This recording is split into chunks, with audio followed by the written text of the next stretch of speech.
Oh, this is a better picture of this.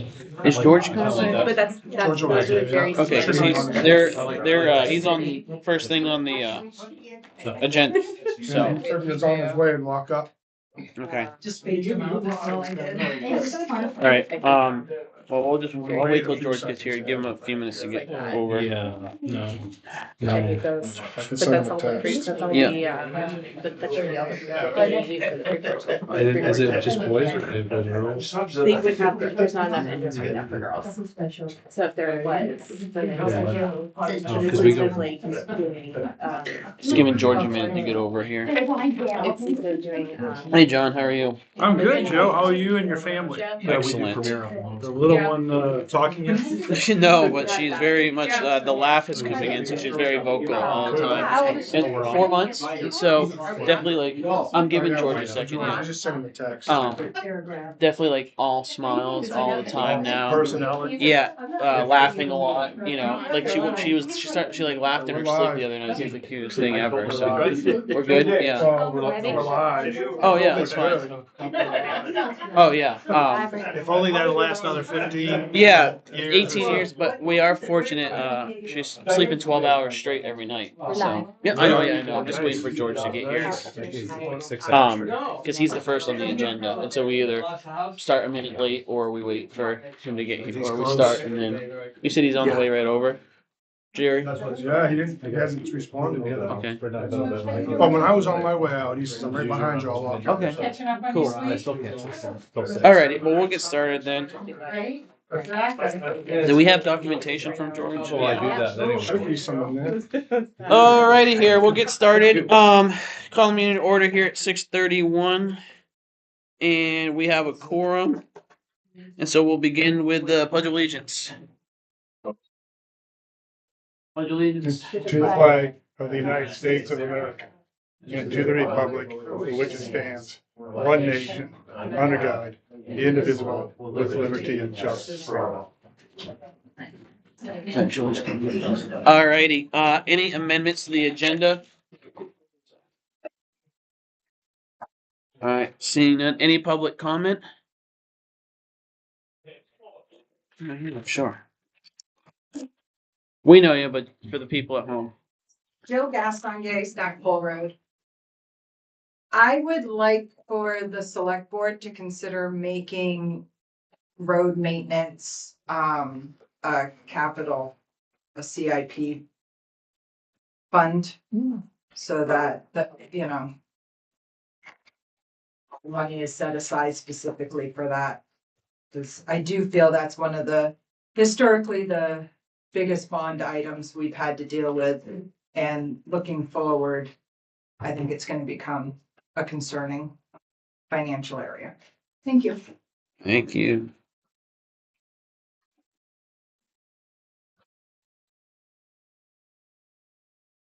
Thank you, Jill. Any other public comment? Alrighty. Alright, do I have a motion to approve last meeting's minutes? So moved. We have a motion from Josh. Do I have a second? I'll second. Alright, Rebecca, any questions or discussions? Seeing none, all in favor? Any opposition? Passes unanimously. Alrighty, next on the agenda was George to go over, the recommendation to amend fee schedule to establish a per acre site plan. And I see George coming in right now, so we'll give him 3 seconds to get in the hot seat as soon as he enters.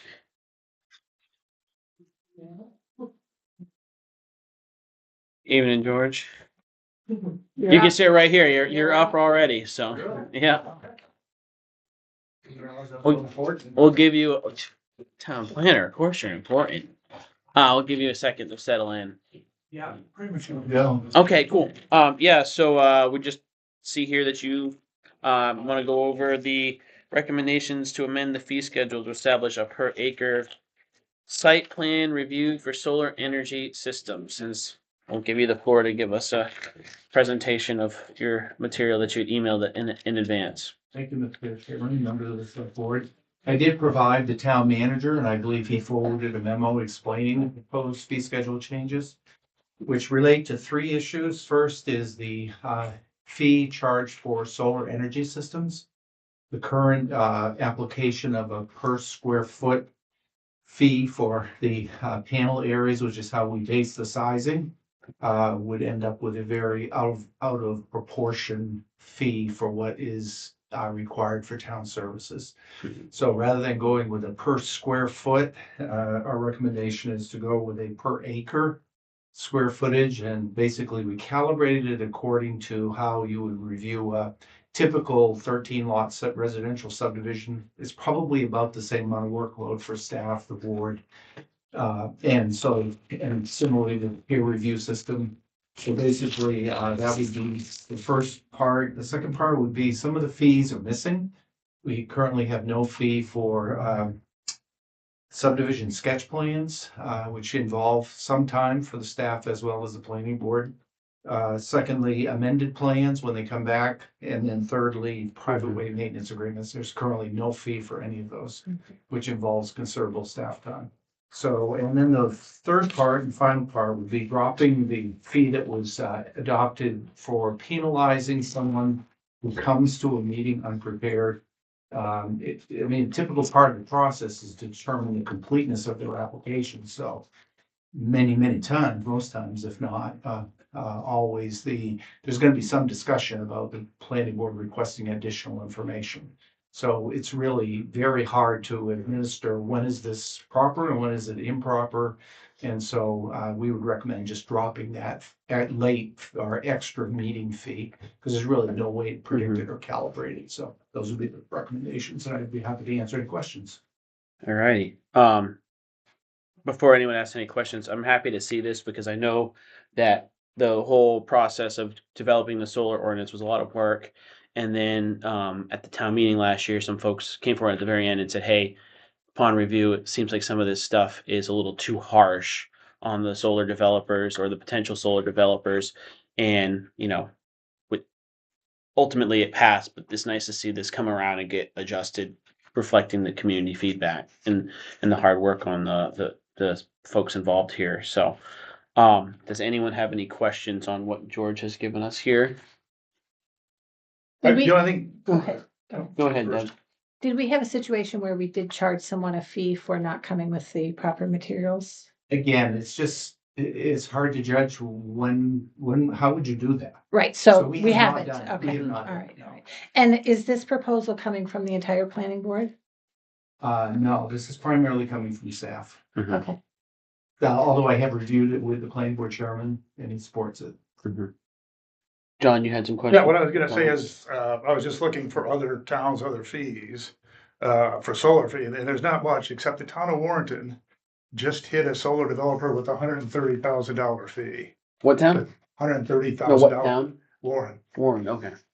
So, I support this, but, Yeah, well, one of the issues is, you cannot charge a developer a fee that is not, does not reflect actual costs to the town for doing review. Mhm. So I don't know what basis they calculated their fee on, but I think you'd be hard pressed to say it costs the town $130,000 to review a project. they negotiated it down from 193,000. Do you know what the size of the project was? I didn't say. Yeah.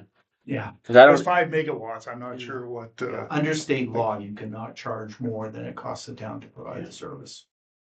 but I support Yeah. what George has done here. yeah, okay. George, are you looking for action from us tonight to approve this, or does this need to go on a warrant for town? Because it's a fee, it's a fee schedule adjustment, so I figured we were all right with that. So based off what we have presented in front of us, the information we were sent ahead of time and the discussion we've had tonight, I would entertain a motion to pass, the adjusted fee schedule as Can I presented. ask a question? Sure. Are there other fees that we should be looking at adjusting? These were the ones that were missing, and this particular one, it raised concerns because we have an application in the works. So at this point in time, I do not see any other needs. Then I would move that we accept this proposal. All right, we have a motion from Josh. Do we have a second? I'll send that. Second from Deb. Give Jess a chance to catch up. Well, good. All right, any additional discussion? No, I just want to say thanks for the hard work on this. It's really great to see it come to fruition, and really the big thing for me is that it's addressing community feedback that we had received, sharing some concerns, so. Seeing no other questions or discussion, all in favor? Any opposition? Seeing none, it passes unanimously. Thank you very much. Thank you. Thank you, George. Thanks, George. Alrighty. So the next thing on the agenda is budget committee. They had asked if we had originally talked about having them in on the 5th, but they had asked if they could come in on the 28th instead, just because it ameliorates their schedule a little bit better and gives them more time to meet in advance of providing us budget recommendations on May 7th. And so tonight the goal is to open up the discussion. So if budget committee members have any questions about the budget that you all need answered to continue your work, you can ask us. I didn't receive any. Did you intend to send any questions in advance? Because I didn't receive any. No, because I got feedback from neighbors that they like the fact that they hear the question and answer. Okay. That it. But if we were sent in advance, we can at least prepare for them too. Because that's what True. we had brought up last time. Yeah. But we don't meet again till next week, so if we Yeah. have to wait for an answer, that's okay Yeah. too. Okay. So, wanted to open the floor. If you all, the chair, the vice chair, or the committee members want to ask questions, if the board can't answer them, we can defer to staff or our accountant. And if we still feel like we need to do a little bit more digging, we can get you a written response before next week. So, just want to open the floor to whomever. Just have a seat and name and who you are. Well, why don't we just do that? Get that out of the way. Yeah. I'm Milt Simon, I'm a chair of the budget committee. We're not going to be able to hear you. Yeah. Unless you're up here, Milt. Sorry. So I just have everyone introduce themselves. I'm Milt Simon, live on Stackpole Road. I'm chair of the budget committee. Jill Gaston Gay, vice chair of the budget committee, Stackpole Road. Yeah, you can sit. We'll just move this a little bit closer here. Oh, we can talk, I can talk loud, I talk loud. Oh, that's all right. I don't want you to lose your voice. Phyllis Brannon, Brookside Drive. Donna Church, Old Brunswick Road, committee. Neil Berry, Stackpole Road. Budget. There you go. Mark Durr, Stackpole Road. Al Purington, Day Road. There's a budget committee, not Stackpole committee, right? You're more than welcome to the Stackpole if you want. Good area. I just I remember when you joined us. If you don't live on Stackpole Road by any chance, do you? I actually do. Okay. All righty. Any questions you have, we'd be happy to go through. Again, get you the answers. Mark's here if there's facts and figures, numbers, issues you're wondering about. But yeah, feel free to ask away. And so, sorry, just let me raise your hand. Whoever wants to ask, I'll call on you and help facilitate it. So, Ms. Perrington. One thing I have noticed on the budget that you have on your agenda, I believe it says 13.4. Mhm. It does not reflect your minutes that you just approved. It's missing an amount. What do you mean? It like. It I should think say we- 13.5%. That is what was presented to the budget committee. Yeah, Based sorry. on your last meeting, I believe there is a $15,000 amount missing. Yeah, to the crack ceiling. Oh, We- sorry. we Which So fixed one? we that were today. on vacation. That was added, so yeah. Yeah. Okay, We yeah. adjusted it today, it's correct to It the was on website there, now. it's on Okay. there now. And Thank you all for of catching yours that. are the correct budget. Yeah, Just want to make sure that we're looking at the same one. yeah, because that was amended from the floor last meeting and then adopted. So we adopted the budget as amended, but if there was a Scribner's error there, happy to fix that. Thank you, Alan. One other question I have is I noticed under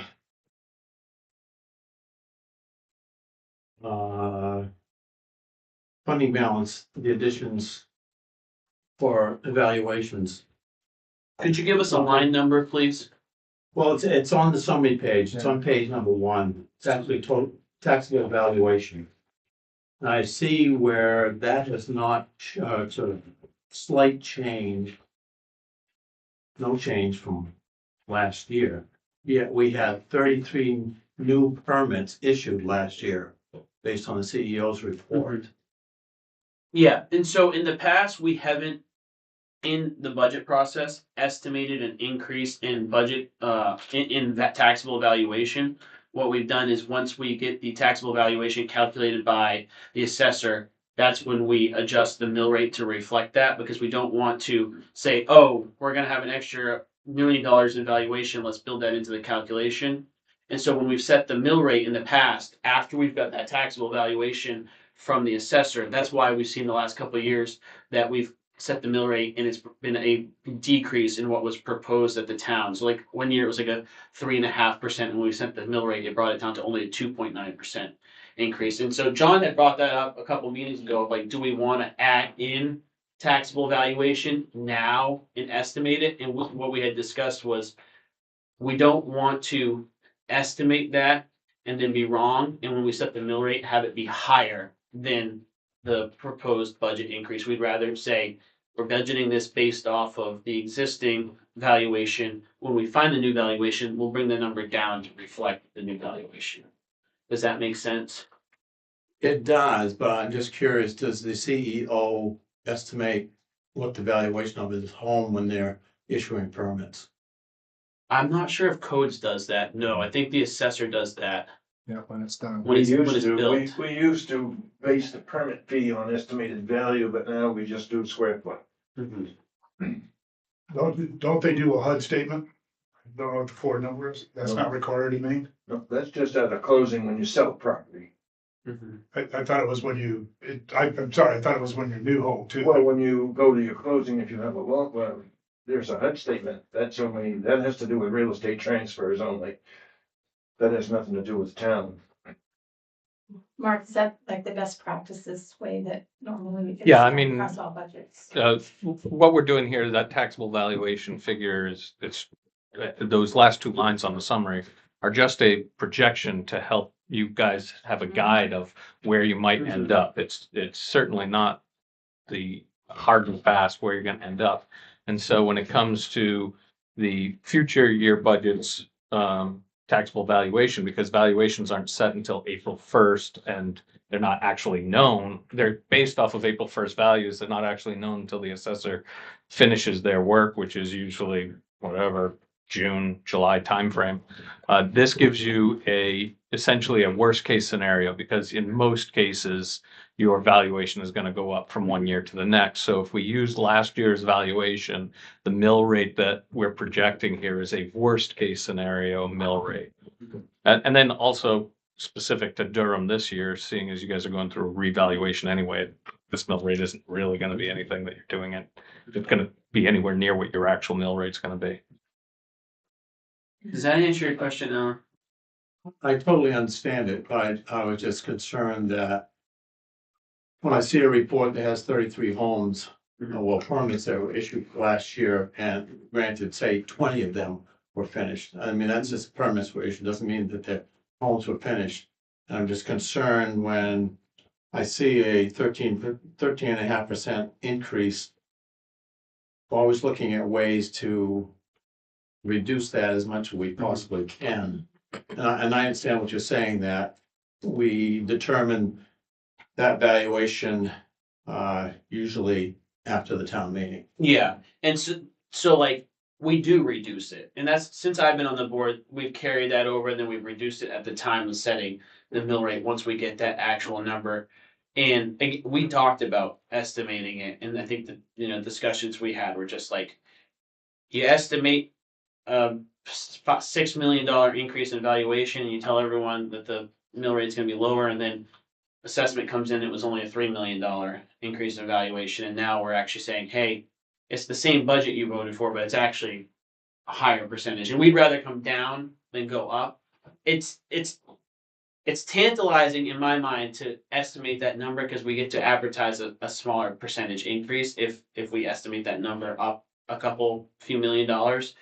But I just wouldn't be comfortable personally estimating it.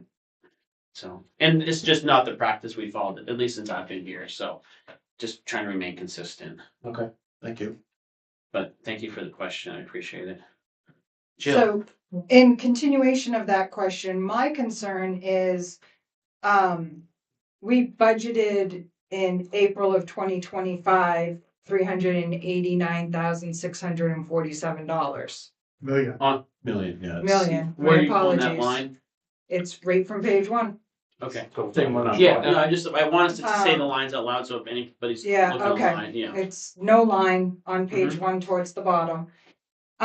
Yet, so did we not get an assessor evaluation report last year? No, so you're reading this incorrectly. The 389,647 that I put into the budget column and to the actual column is based off of what the actual mill rate was. Or what the actual valuation was as of April 1st, 2025. For last year's budget, we didn't know what the valuation was until July, whatever. So last year's budget would have had 382,819 in the FY26 budget column. Do you understand? So, Okay, so it's just not accurate on this page. well, it's accurate. It's just, Well, that's not the figure we were dealing with when we did the budget, no, exactly, because this is not a budget portion. It's a projection of a mill rate to help with a decision-making process, or at least to give you guys an idea of, okay, well, if we do this, this is essentially what the worst-case mill rate will be.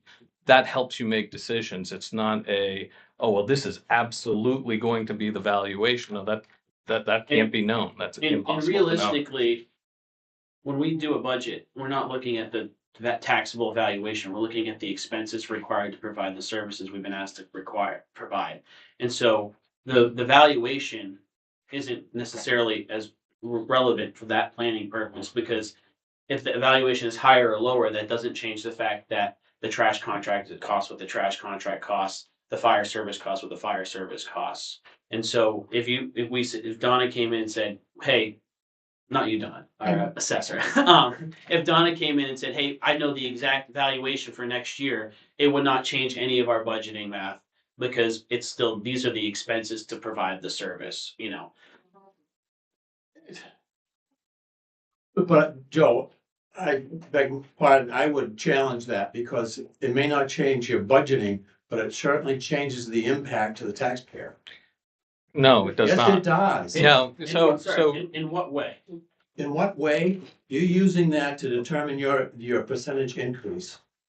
No, this is estimating percentage increase. Are Our you- percentage okay, increase is calculated once we have the actual valuation and once we have the mill rate. You're using it to determine your mill rate. No, the percentage increase is an estimate should the valuation of the town not increase. So it's a worst case scenario. Then when we get our assessment and we set the mill rate, we have the actual assessment.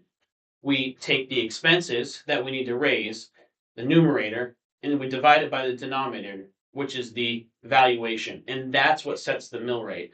And so if the valuation from now until then goes up $10 million, we simply take the agreed upon budget and divide it by the assets available. And so the town's budget does not change whether the valuation goes up or down. Once the town and the voters have adopted the budget, that's the budget. So it theoretically impacts their vote. So it impacts their vote in the sense we're saying, here's the budget, here's the current valuation. This is, if nothing increased, this is what your projected increase is. We expect the valuation will increase. We don't know the exact number. And since I've been here, we've always set a mill rate that has come down from the budgeted because the valuation increases. So that's how we have presented it. So Can I ask a question? Yeah. Just, is it, am I wrong in thinking that it's true this year that we're gonna have an extra increase in valuation because we had a longer budget period? So. no. So your valuation for this year, if the revaluation is done as of April 1st, your valuation is gonna be crazy higher than what it is now, which means your mill rate is gonna be crazy lower. we haven't had our reevaluation yet. Are you planning on doing it for It's- April? As of No, April next 1st? year, Oh, yeah, okay. next year. So in any case, regardless, when you're comparing one mill rate at one valuation in one year to another mill rate at another valuation in another year, you're comparing apples to oranges. You're not comparing the same thing. It's like comparing one city's mill rate to another town's mill rate, that they have completely random different valuations at different points in time. You're not comparing the same thing. So to say, for example, well, the mill rate here in Durham is $25, and then in Cape Elizabeth it's $14.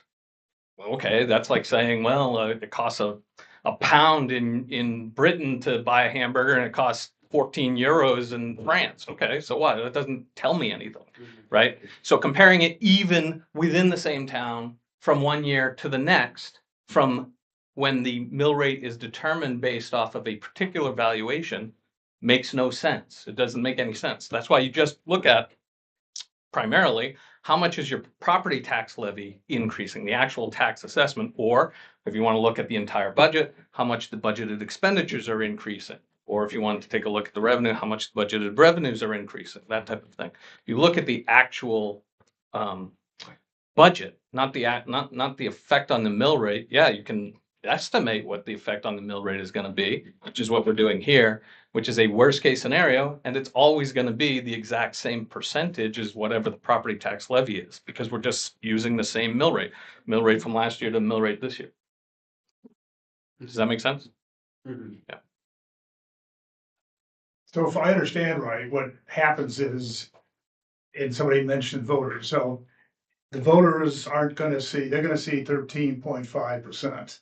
But the reality is when the tax, correct me if I'm wrong, when the tax bill goes out, it will be, we hope, something less, because another $7-10 million will be added to the, If you're going to assessment. compare the percentage of mill rate change, yes, the mill rate change percentage will be different, but the Okay. tax levy itself change The will not be percent different. increase of the cost of doing business does not change dependent on the valuation of the town. Right. So it's a budgeted 13 and change percent increase in expenses. Well, in tax Now, levy. and what's that? In tax levy. Yeah.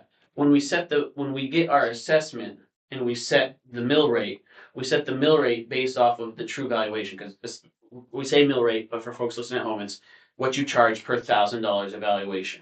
So if we have, hundreds of thousands of more dollars of valuation, we're just dividing the budget by the assessment, and that sets the mill rate. Knowing what the assessment is now or what it will be doesn't change the budgeted expenditures. It could change a projection on the impact of mill rate.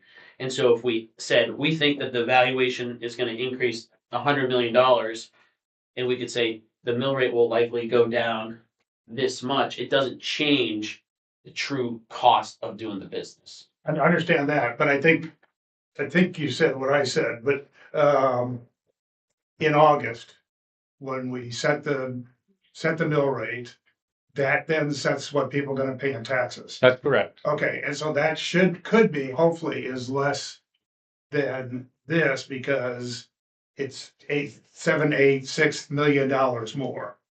Correct. Okay. However, all things being equal, if your valuation was, let's say, $100,000 on your home last year, and the town's total valuation went up 2%, and let's say it was equally distributed among all properties, then your valuation is going to go up to 102,000. So yeah, your mill rate is going to be different than what you expected, but you're going to pay the same tax that you would have otherwise paid.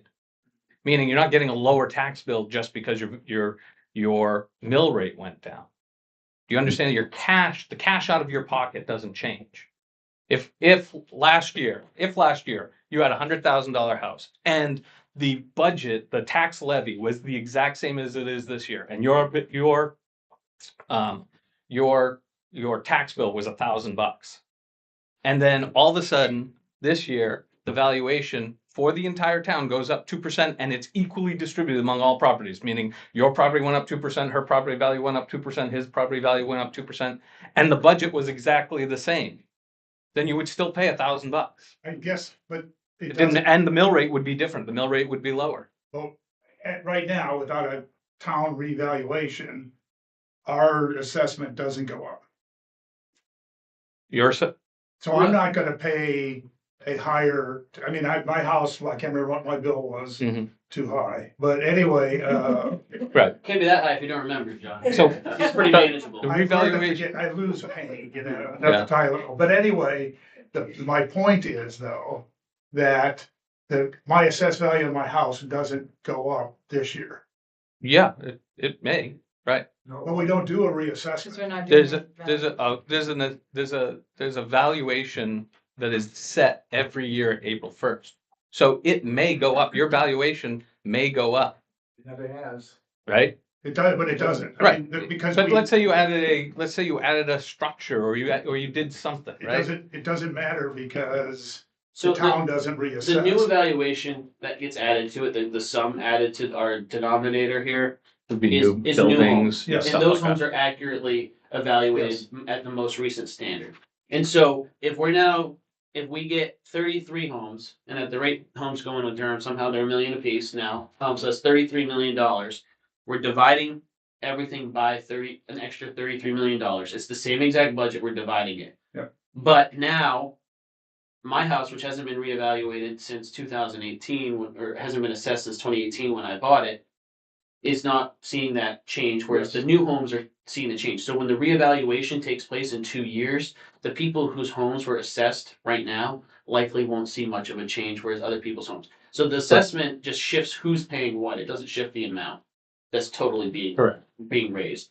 If there were no new homes this year, meaning in 2020, meaning built before April 1st, then and there was no development, nothing, then the valuation of the town would be 389,647, right? Agreed. Yes. Okay, so your mill rate's gonna be 25, 40, 41. But You've if had you some, add- you've if had you add some, Those 10 million, whatever it is, yeah, then it should be less because it'll be yeah, 390. exactly, whatever it but is. we don't know what that I'm number not is gonna saying be, you do. right? My point is, for me and the people out there, is in August, your tax rate, your mill rate is not gonna be as high as this, what you said. That's This correct. is the, This is the high. worst case scenario. Yeah, That's this correct. is assuming Right. no added valuation. And since I've been on the board and paying attention in town, they haven't projected for a guess for increased valuation. They just say, we wait until the evaluation, the assessment comes in. For the last, decade or so, it's only been new construction or real estate transactions or whatever.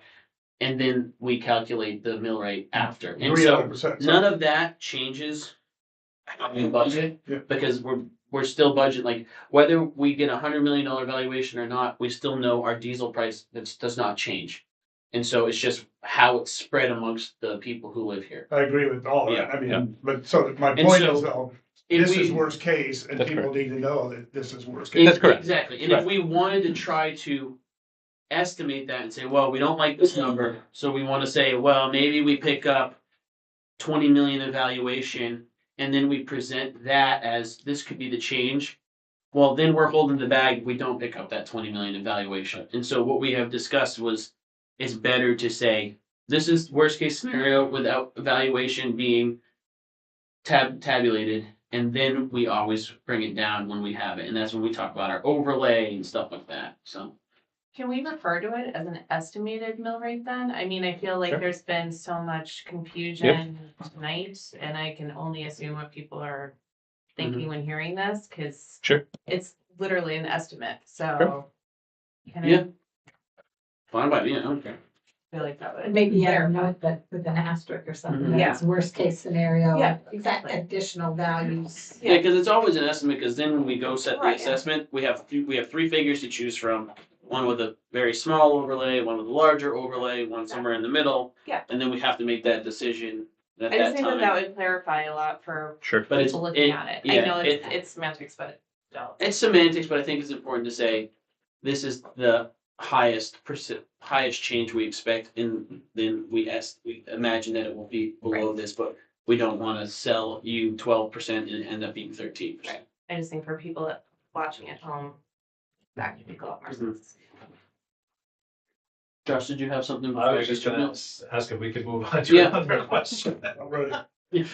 Mill? I just want to make sure I didn't misunderstand something just said. So the mill rate, that is the worst case scenario at 13.5%. Mhm. But the property tax levy at 13.5%. That's real. That's correct. Yeah, because the expenses are increasing 13.5% according to this budget. And if I can ask, so in the notes, it says want to keep the increase between 3% and 5% each year. What was intended by that note? Well, we could want to keep that increase in 3 to 5%, but if the school goes up 10% and the county goes up 12%, what we want and what the reality is two different things.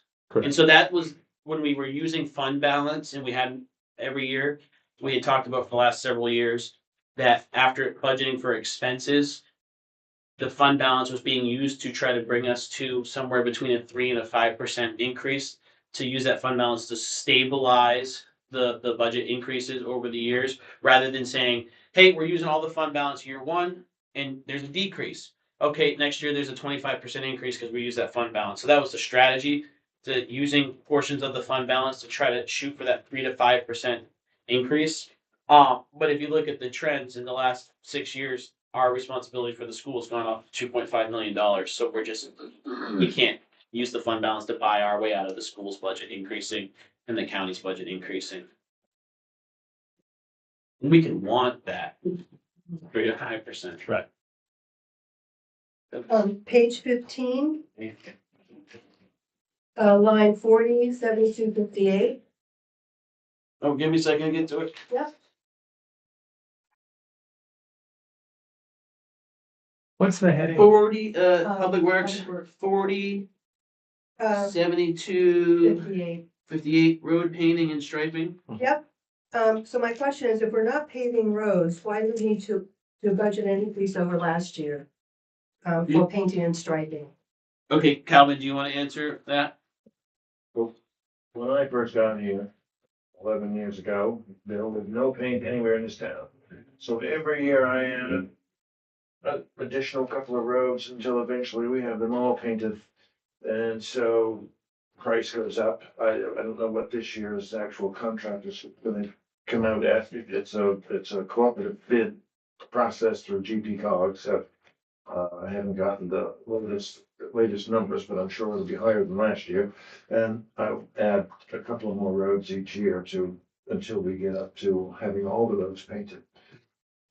So for this line, how many, is it miles or is it stop signs or, how many miles I do you estimate? think you've got about 21 or somewhere in that range currently. And so I will look to get it up to 24 or 5 miles. And so if we budget next year for paving. This is painting, not This is paving. painting. No, I'm just saying because we aren't paving this year. We That are was my paving question. this year.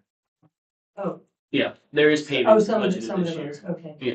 All right, okay. So this has nothing to do with paving. It's Well, right, I it's- was just it's saying, if we maintaining the paint roads we have. and then we pave over it. Yeah, oh no, Yeah. we wouldn't do that, no. Okay, that's where it's Yeah, going. we're not gonna paint through the potholes and then pave it next year, but thank you. All right, thank you. It takes a lot of paint to fill a pothole too, so you're not gonna mess with that. Thank you though. Other questions? What were the driving factors or reasons to increase department heads? Department heads' wages? Yeah. Yeah, so we have a human resources consultant that was hired to evaluate our competitiveness in the region. We're having a lot of pressure coming in from other towns trying to take employees. And there's also some really great research done looking at wages. It was done by a consulting firm that was hired by Harpswell to look at median wages in the region. And we realized that we are consistently coming in below the bottom 25% pay grade for certain positions and below 50% pay grade in every single position in across the board. And so we are paying less than average wages across the board, and we're seeing an immense amount of turnover at certain levels. Sorry, what was that, Don? I didn't say anything. Oh, okay. Yeah, because like we've had, 6 positions turnover at Public Works, Calvin? Well, we've got 2, but we've had multiple. They turned over 6 times. Yeah, I've been trying to fill that. seat. Yeah, and even who we hired 2 weeks ago or 3 weeks ago is now left as well. And so when we look at like what we're paying for wages compared to driving a fork truck for Walmart, we're under that. You know, that's $26 an hour. We're not paying that for our staff. And we're seeing that pressure also at department heads. And so this was a wage adjustment to bring us slightly below average compensation for the position for the region. So I guess because you kind of slid into regular employees, I'll follow up with this question. I tried to find that research and that information, and I didn't find it in any of the agenda packets. So that was presented to us by the human resource consultant. And she's the one who gathers the research and then presents us the information and says, hey, here's the situation you're in. Your pay is far below. And she's been in 2 or 3 times. So and it you was discussed. just, so you didn't see her data, you just. No, listened to I've her also at the found the table? data. It's available on the town of Harpswell. And I thought it was one of our packets, but I mean, I've read it as well. And so there's the raw data is available too. Okay, is there any way I can get a copy? Can you? Yeah, we can give a tell me where copy. you found her? We Give can me a copy? certainly give a copy to you Okay. all. That'd be great. But ultimately, setting wages is a policy decision done by the select board, not by any other committee. And so it comes from really it's done by the professional staff, approved by us. And so the wage table was presented to us 5 months ago. We discussed it at length, agreed upon it, and then that's what we directed the town manager to budget for. And so the wage table adjustments that you're seeing, those still bring us under the average pay in every category from town manager down to laborer for this region. So Just a note on that, so we were presented with the information back in August with. Okay, I the didn't whole- look that far back. Yeah, either. so that's where it is. Okay, I'll look that far back. Thank you. yeah, and the raw data is available to look at in addition to the presentation we received in August. So Further to that, we also received wage studies with specifically Gray. So that was provided to us. and the Maine Municipal Association has a wage table available where municipalities upload their wages, roles and responsibilities. So all of that went into calculating it with the consultant who the work was directed towards. And then we were able to review their recommendation and then upon ourselves go out and take a look at the raw data as well. Even if the raw data wasn't discussed ad nauseum at a meeting, so. Okay. Alan? If I may expand on that with the HR consultant. I believe is that the individual that also worked on policy, HR policies. Mm-hmm. So one, granted that, well, the policies that we may have had in place weren't sufficient, and I understand why you'd have that consultant. But once that has been satisfied, which I would have thought that because you voted on all those policies, we can continue to have an HR consultant in the budget. Yeah, we do because it serves as our human resources department.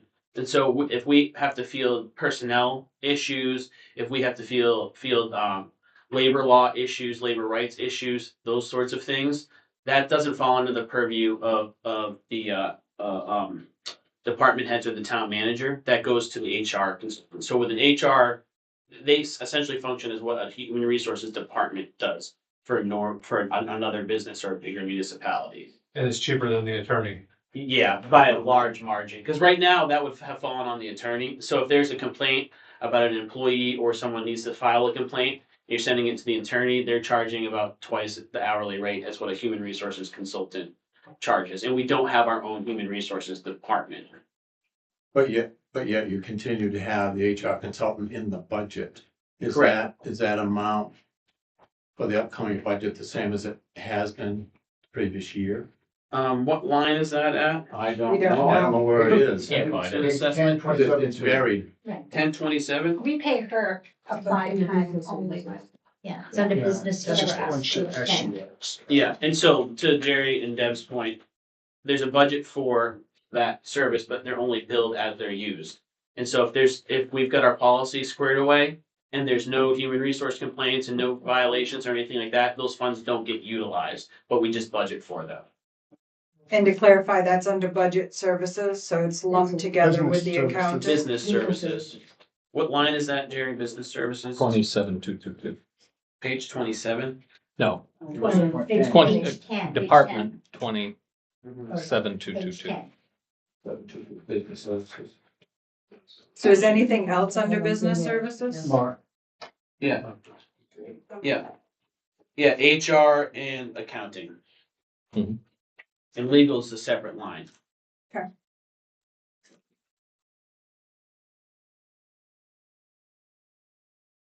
So just help me understand. If the actual year to date on that specific line was $30,000. And you're projecting 45,000. But yet. All the consultant has developed all the wage adjustments and the policy. It seems like a large increase for something that we really shouldn't have that much of an adjustment to. So rates increase. So the cost of doing business last year, the hourly wage is not the same as doing it this year. And so we see a 3.8% increase. So that is both include the rate increases and the expected number of hours we anticipate using that person or those services. And like we said, we bill those hourly. And so if those don't get used, they aren't spent. Can you share with us what you expect those hours would be? We'd have to look into those details as to what was budgeted, but I don't have them off the top of my head. Donna? On the HR, the payroll company, well, I know the payroll company I used and the ones that people use now, they have an HR department. Our payroll company doesn't. It doesn't. No. Did you We had notice this with the discussion payroll we had company? this discussion last year too. Okay. The payroll company doesn't offer HR. And Yes. so this is the best bang for our buck for HR. What would an estimate for an HR person would be? If we Alone would If we be, employed an HR person, it probably fully budgeted at full family benefit, retirement and all that, it would probably carry a note of $115,000 to $120,000 a year if we add that employee. And so this is both our accounting and our human resources at a much lower rate than that. And so at a municipality our size, for certain services like this, because we don't have such a large volume, it makes sense to consult and kind of want to add use basis. This is the same reason we don't pay a general retainer on lawyer services. We budget for lawyer services and pay as we use it, because there's not enough volume of work to keep them busy all the time. So it's better to just have them there for if there's a big issue or a crisis. If we had 60 employees and had a union and all these other things, we might need human resources full-time because there's always something popping up. But this is the consulting fee is the best way to go. Because we had initially 2 years ago asked Jerry to look into adding administrative services in the form of HR for like adding a staff person. And Jerry came back and said, we can do it at a third of the price if we went with a consultant. So. Well, I was just wondering, Yeah. what is that, like I said, payroll company that I have and everything has HR built right into it to a certain point. If something got really legal, then of course you have to do something a little bit better, but they have other people there that help you. But most of the time, like for all the handbooks, all the employees, any question on them leaving, coming, going, I could call up, ask them, and it was all part of the fee and the payroll. Yeah, and your business is a private entity, not a government organization, which it changes the scope of it too. There's a lot different laws and a lot different details when you deal with public sector employees versus private sector employees in terms of like workplace rights and things like that. And so that's maybe why your payroll service offers that and our payroll service doesn't. But when we examined this is the place where we found it to be the lowest cost to get that service. If the payroll company offered it and it was offered at a better price than what we pay our human resources consultant, we would have gone with that option. It just isn't offered. Does that answer it, Donna? As good as it's gonna get. Yeah, that's the answer. So, Jill? Page 14, line 0139724. What's your name? Is it? 0139724 animal It's control. Animal control under public works. Yes. am I correct in my math that we're budgeting 18 months for animal control and shelter? No, No. So the last budget, which was 18 months, was 29. And then we're budgeting 22. So no, it's 12 months. Okay. And that's with through who we go through with that, Jerry? Lisbon? Yeah, that's, Lisbon's animal control officer and Coastal Humane Society Mm-hmm. combined. And Their quoted prices. yeah, that's their quoted price for 12 months of service. Yep. Okay.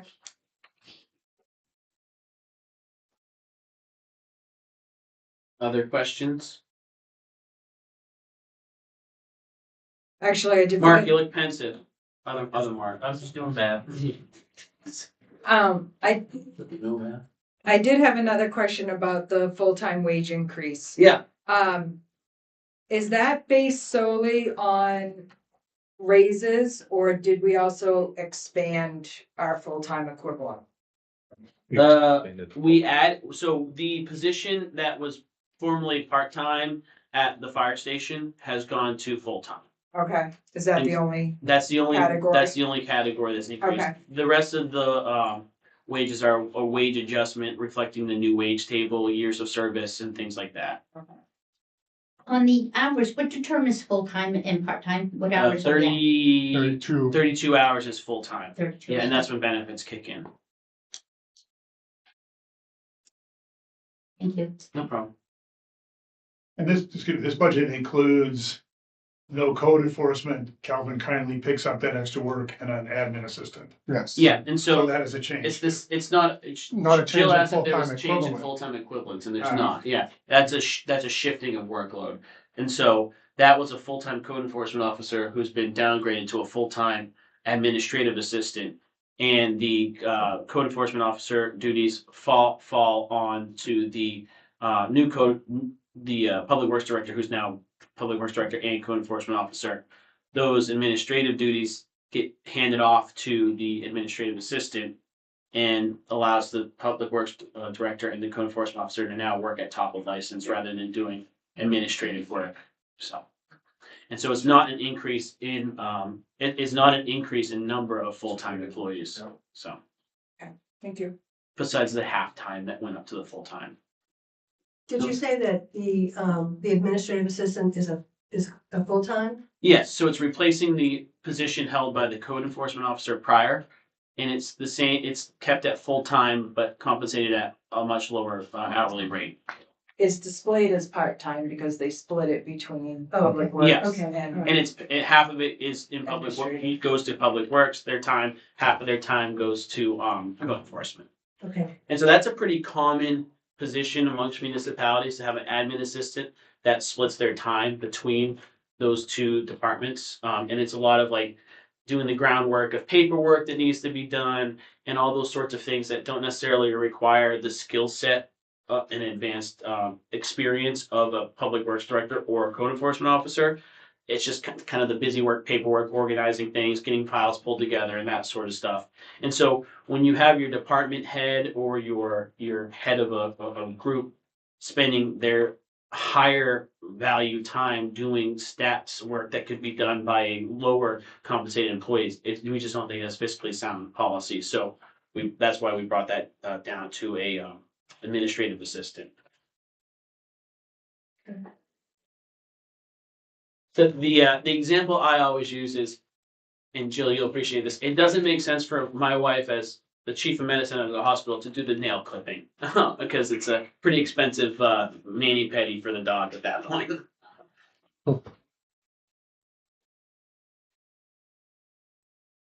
Any other questions? One last one. Yeah. When the HR person looked into this and did all these timetables, did she really base these wages on 32 hours or did she base them on 40? They're based on the hours that the position works. And so, and then based off of, we look at the job duties, the responsibilities, and part of the hour reason that this is still puts us below average wage. And there's other considerations that went into that, you know, a mechanic in another town might be expected to work on specialized equipment that we don't have here. So maybe that can justify that wage being different than what we would see elsewhere. Also takes into consideration that we have a 4-day work week, and so that can be reflected in the wage table. And so it was really massaged out, task by task, and that's what you hire the consultant for, is rather than just say a broad stroke of the brush, go through and say, what does this position do? How does that compare elsewhere? What does this position do? How many hours do they work in that? So.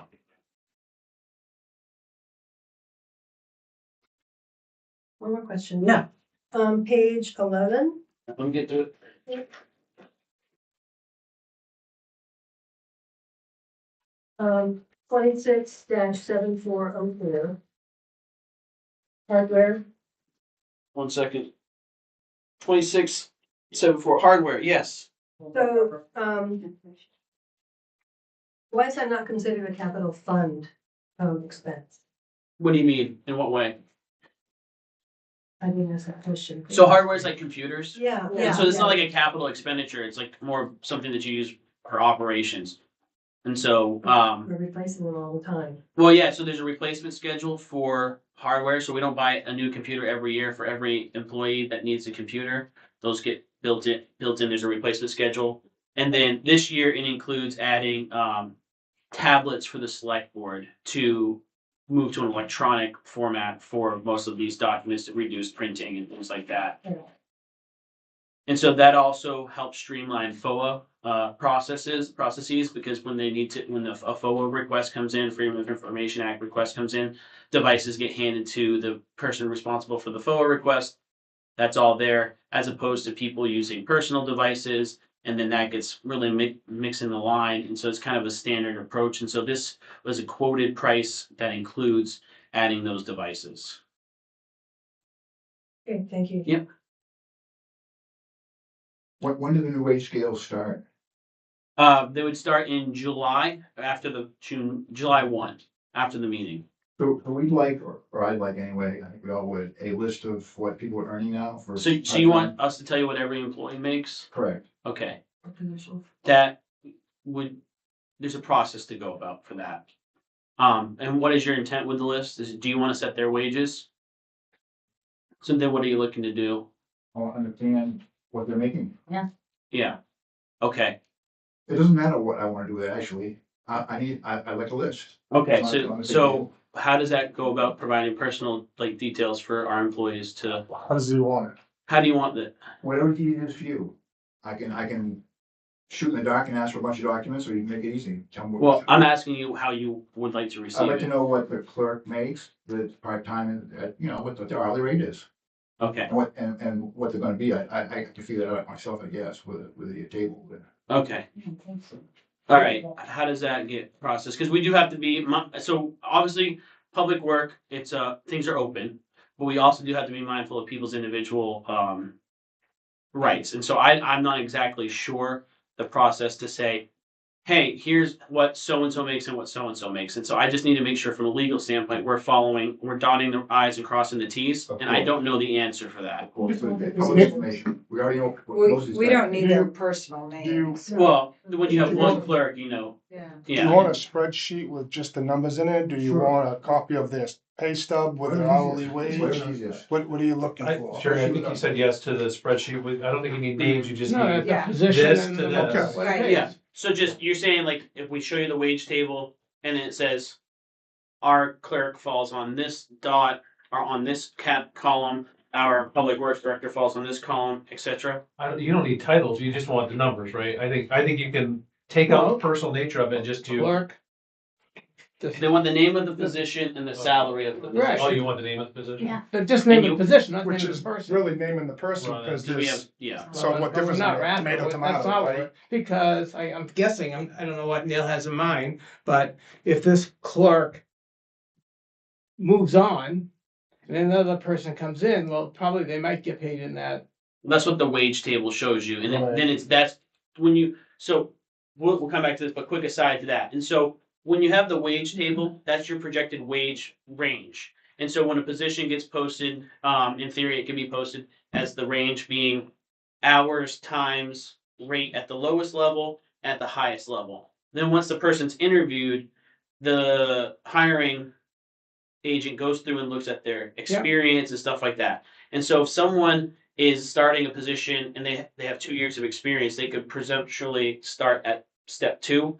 If that person then leaves and you bring in someone that has 25 years of experience, it's likely that they would be more likely to start at step 8. Neil, what is the difference from what you're requesting to what they've already said they're gonna provide, meaning that wage? I don't know what people are making now. If you were to take the wage table and kind of circle. I'm looking at the wage table right now. I don't know what they're making and- now. Not the Hang wage on table. one second, I'm proposing something. Cause we got 1 through 8, it looks Yep. like. And then there's a cost, there's a So if it COLA was after like 8. circled where they are, where they're gonna be July 1st and written somewhere where they are now, Mhm. would that work for you? Sure. I'm letting you see it so that, Yeah, no, I do. okay, Mhm. Yeah. Is That's that- easy enough. Yeah. is that That can easy be enough? provided in Yeah. a Okay. spreadsheet, yeah. Okay. Thank you. As far as the legality of showing this, it's you, as you say so many times, it's the state. Mhm. The wages are posted. I've read a lot of things that said we could have them.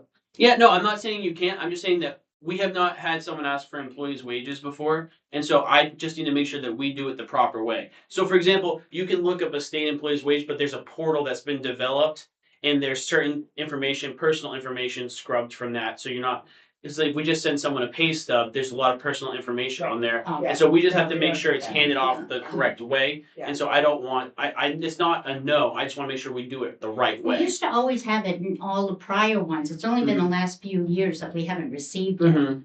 So, Yeah. like, we knew how much they made in the cemetery or doing whatever. Yeah, and I know when I first moved here, it would say, it was list all the town employees and then their wage after. I know a lot of municipalities have gone away from that. It's public data, I just need to make sure we're following the right rules to That's not a the way we problem. pass it along, so, no problem at all. Thank you. Yeah, I didn't see anything for grant matching reserve.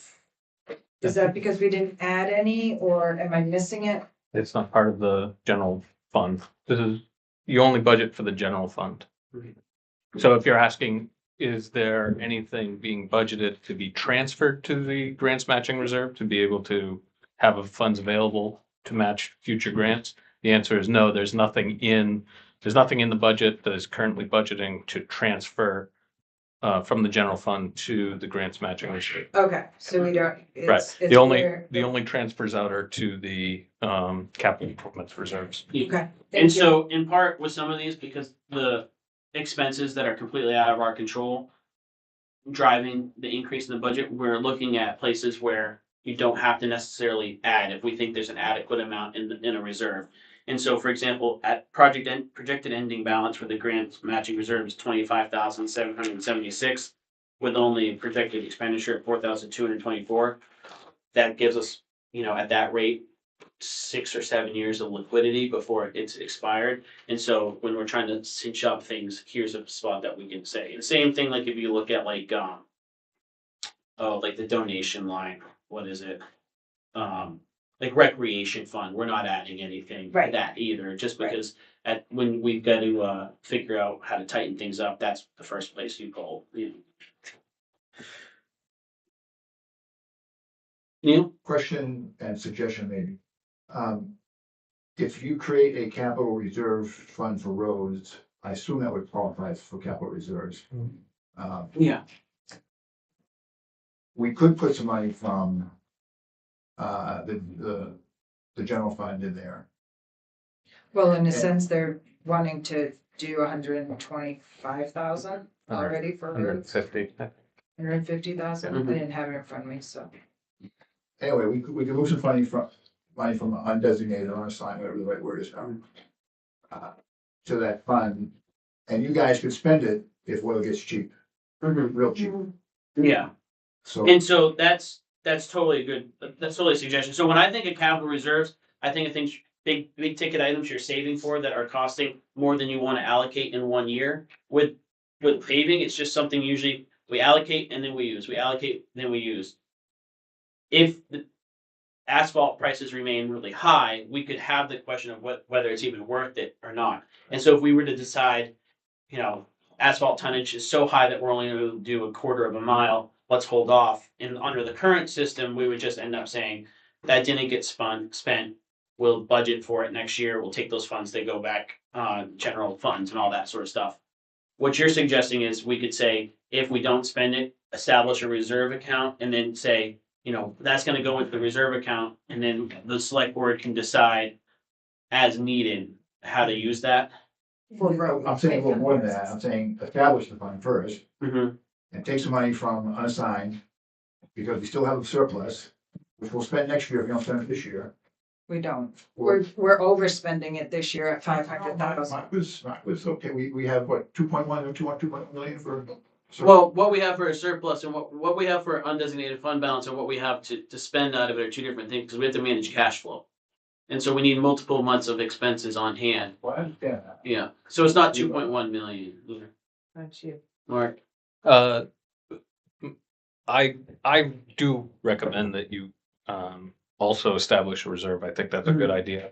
The way that you can do it is when you have your normal budget for your warrant articles, you could have an additional warrant article that asks the townspeople, shall the town appropriate any unexpended paving appropriations to a paving reserve to be used into the future. Essentially, that's a carrying it forward. So the way that would be structured then is if we decide not to use it, That's right. it automatically goes into a reserve as opposed to just be rolling back into the budget. That's correct. And then need to be asked for an additionality the following. That's correct. Okay. Yeah, and it would just be an additional warrant Yeah, we article. just put it in a reserve now. Yeah, and you could also do that too. Just easier. No, well, it Saves us the vote, that's that.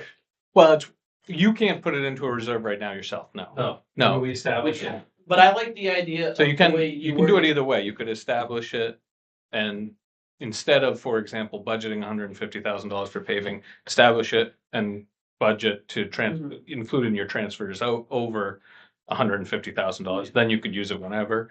You could do it the way I just suggested. It's up to you guys. I like the way you worded that there, because that establishes it and is essentially just saying policy moving forward would be unexpended funds out of the paving line go towards future paving expenses, as opposed to like having to go back through the next year and say, we were under, so we want to carry that over to this year plus this year's paving. And that's something we could think about. Yeah. Either way accomplishes the same thing. Yeah. We Thank you have to- both for that suggestion too. So we have to do a warrant for that? You would have Establishing to, a new reserve Right, account. okay. and you would have to have if you would have to have it as an annual.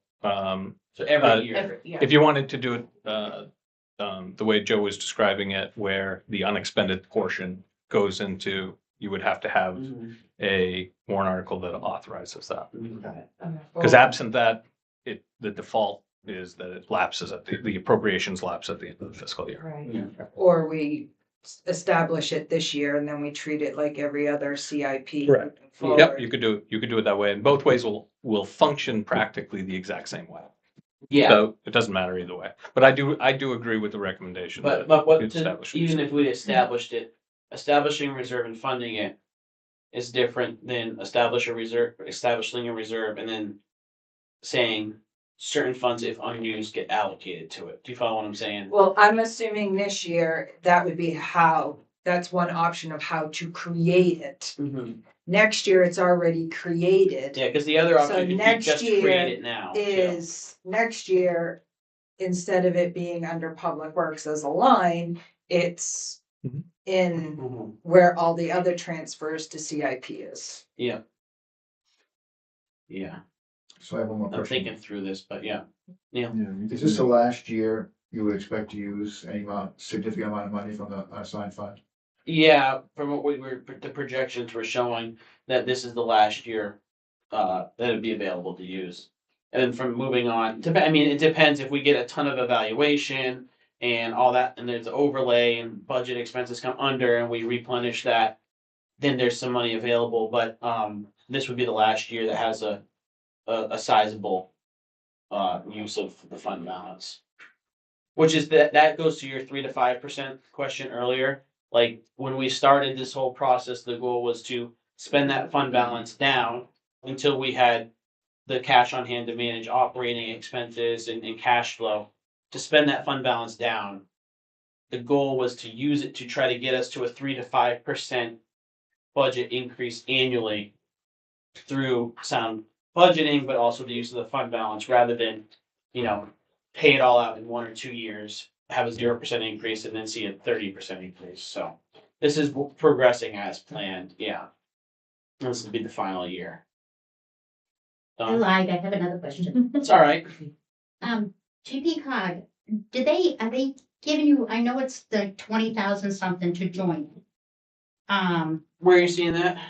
It'll be on the. It was the under dues and subscriptions I on thought it was page like 9,500. 10. No, it's 20 something thousand. It's 15,770 budgeted 15,000, okay. 15,000? for GP cog and MMA combined. Yeah. Okay. And so that means we paid him 32,000 total, so. Not GP cog, no. Okay. Let's fit with GP cog and was 32,000. Yeah, because we paid quite a bit into the open space. That was a grant. That was a grant. It was all a grant. We have It grant says that matching. It shows we paid it. When the grant comes in, Yeah, so GP cog can be, we have a membership, but then also GP cog can provide pay for services. And so if you pay for them to add a service, that's separate than the membership. do they give a discount on salt and a discount on certain items? Mhm. So has anybody checked with Androscoggin Valley? Because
Yeah.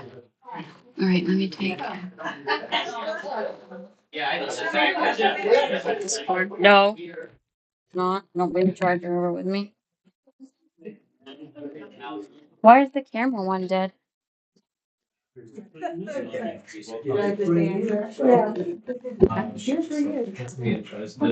county's assessment will be up to 8.3%. The school's assessment will be up. I'm sorry, the county's will be up 12.6%. The school's assessment will be up 10.1%. The town's assessment will be down. Mississippi's actually. How much? And the two goes So our- 7.7. Based off of this, based off of this budget, right? So the budget It's like changes. on blinking blue on the top. more or less. Is the audio back? It's Can you hear down, me? when you compare Okay, alright. on a But anyway. apples to apples basis, 12-month to 12-month basis, it would be down. Okay, we're back We're good? Okay. for now. No, no. It would be down 7.7. Yes, the cameras are. Oh. from Yeah. what it was last The year. municipal side of the budget, down 7.7. And I can talk more to that if you want to. Yeah, that would be good to read. I know you did that last meeting, and that was also in the wee hours of the meeting. Does your computer have a And so lot of it'd be battery? good to go over. Does your computer have a lot of battery right now? Yeah. Is it Um, battery? Any other questions? Okay, Yeah. we should, How do we get back, we as town of Durham get back to utilizing the maximum amount of money we can on homestead exemption? The reevaluation. And so that's, once the reevaluation is done, that brings you up to fully evaluated, and you can take the full $25,000 homestead exemption. How do we keep it at that higher level?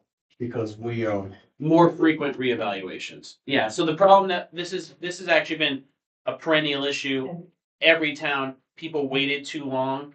I mean, I've been here in this role for 3 years, and it was like, oh yeah, it's been 8 years since we had done something then. And so that's why that percentage that we can take has gone down year after year, and it's down to like 52%.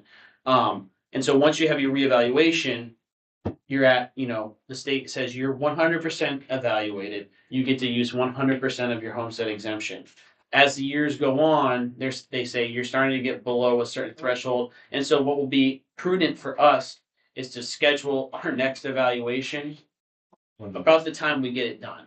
And the challenge is there's like 3 companies who do it. And so when we started this process in 2022 or 23, they were like, yeah, we're 4 years out. And so if we want, there's like 2 or 3 companies respond, they were all 4 years out. And that's one thing I've heard at the GP cog meetings, everyone's like, we're trying to get evaluations, it takes us another 4 years. And so we have to feel another 2 years of pain before we get that. It's just. There are cheaper things you can do, but those only help when you're closer to the top end of the. Yeah, you don't have to do a full evaluation when you're only a handful of years out of your most recent evaluation. The problem is once you get so far out, you have to do that full evaluation. I mean, Lewiston just did theirs and their 30 assessments. years, right? There's something like that. 1988, I I think. mean, they're posting, people are posting on that. Yeah. They went from 100-something thousand to 800,000. I mean, it's crazy. This was in the, I'll give you a second show, sorry, but this was in the news a few years ago because Portland did it, and they had waited so long that someone's house went from, they're like, I bought my house for $150,000 and my valuation is now $890,000. And so we don't want to wait that long.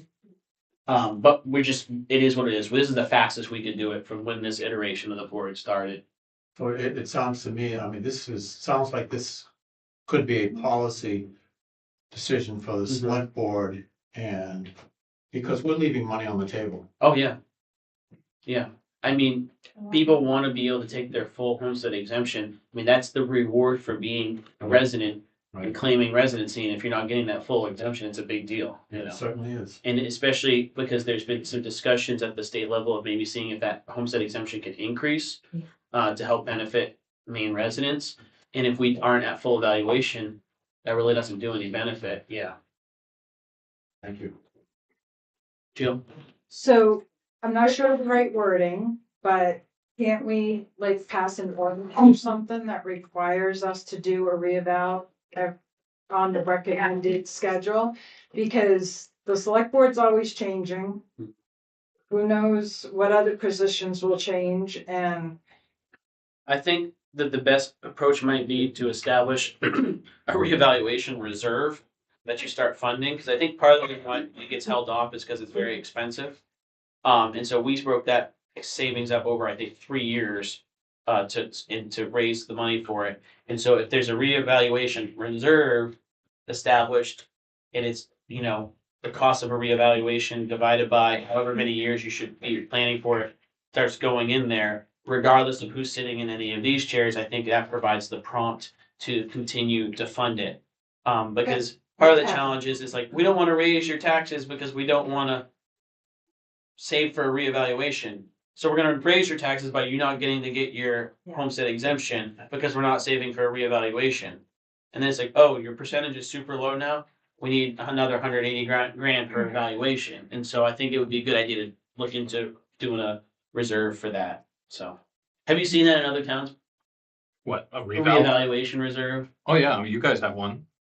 We already have that? Oh, we Yeah. did, Yeah, that's sorry. $220,000. We did establish it for, sorry. But yeah. I agree that it would be prudent to set aside a certain amount every single year, as well as seeing if you can contract out as far in advance as possible. Yeah, I mean, It's just good planning. the step I think would be is they're gonna start the reevaluation process in 27, correct? Well, they're starting it now. So starting it now, and then it will be that, it will have it for 27. Right. And so it could be worth bringing them in now to say, when's the next time you can do it? Can we get on the schedule? Well, what's the state, 10 years, they like to see it? At the most, Right. 10 years, but even then, Right. like I said, like Lewis, I think almost 30 years. Yeah. So you 10 That years could is be too much all- because, so the problem with going even 10 years is, and it's not as much of a problem here in Durham that doesn't have as huge of a commercial base as Yeah. Lewiston does, but your allocations get way out of whack.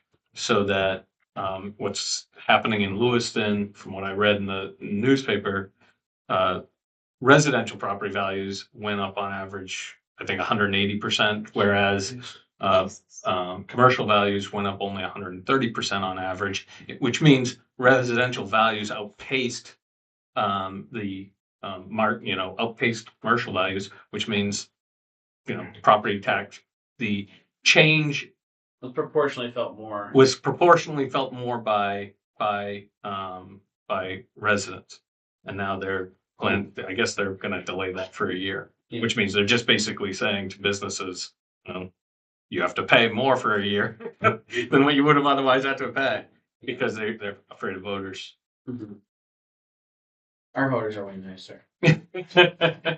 Well, I mean, this is what happens when you keep kicking the can down the road, so I wouldn't suggest doing 10 years either. I mean, I No. would suggest 5 to 7. right, I mean. or every 4 if it you could could, be but. a policy of next year starting to fund it How much does it cost? Yeah. for 5. Couple hundred, you can do 25,000 a year, Yeah, and in 8 years, you probably have enough to I think. keep going. yeah. I would, But I whatever. mean, I would have said 5 to 7, but Mark's Yeah, said 4. Yeah, I agree. 5 years is good. 4 is good, but once you start getting, 10 years, that's Yeah. a huge jump. That's a lot. It's really, if you do that though, you're spending 200,000 every 4 or 5 years, you know what I mean? So that Right. can get costly too. Yeah. It's, But- but what is it? I mean, you have to figure out Planning what it is- costs everybody. Right. Yeah. Right.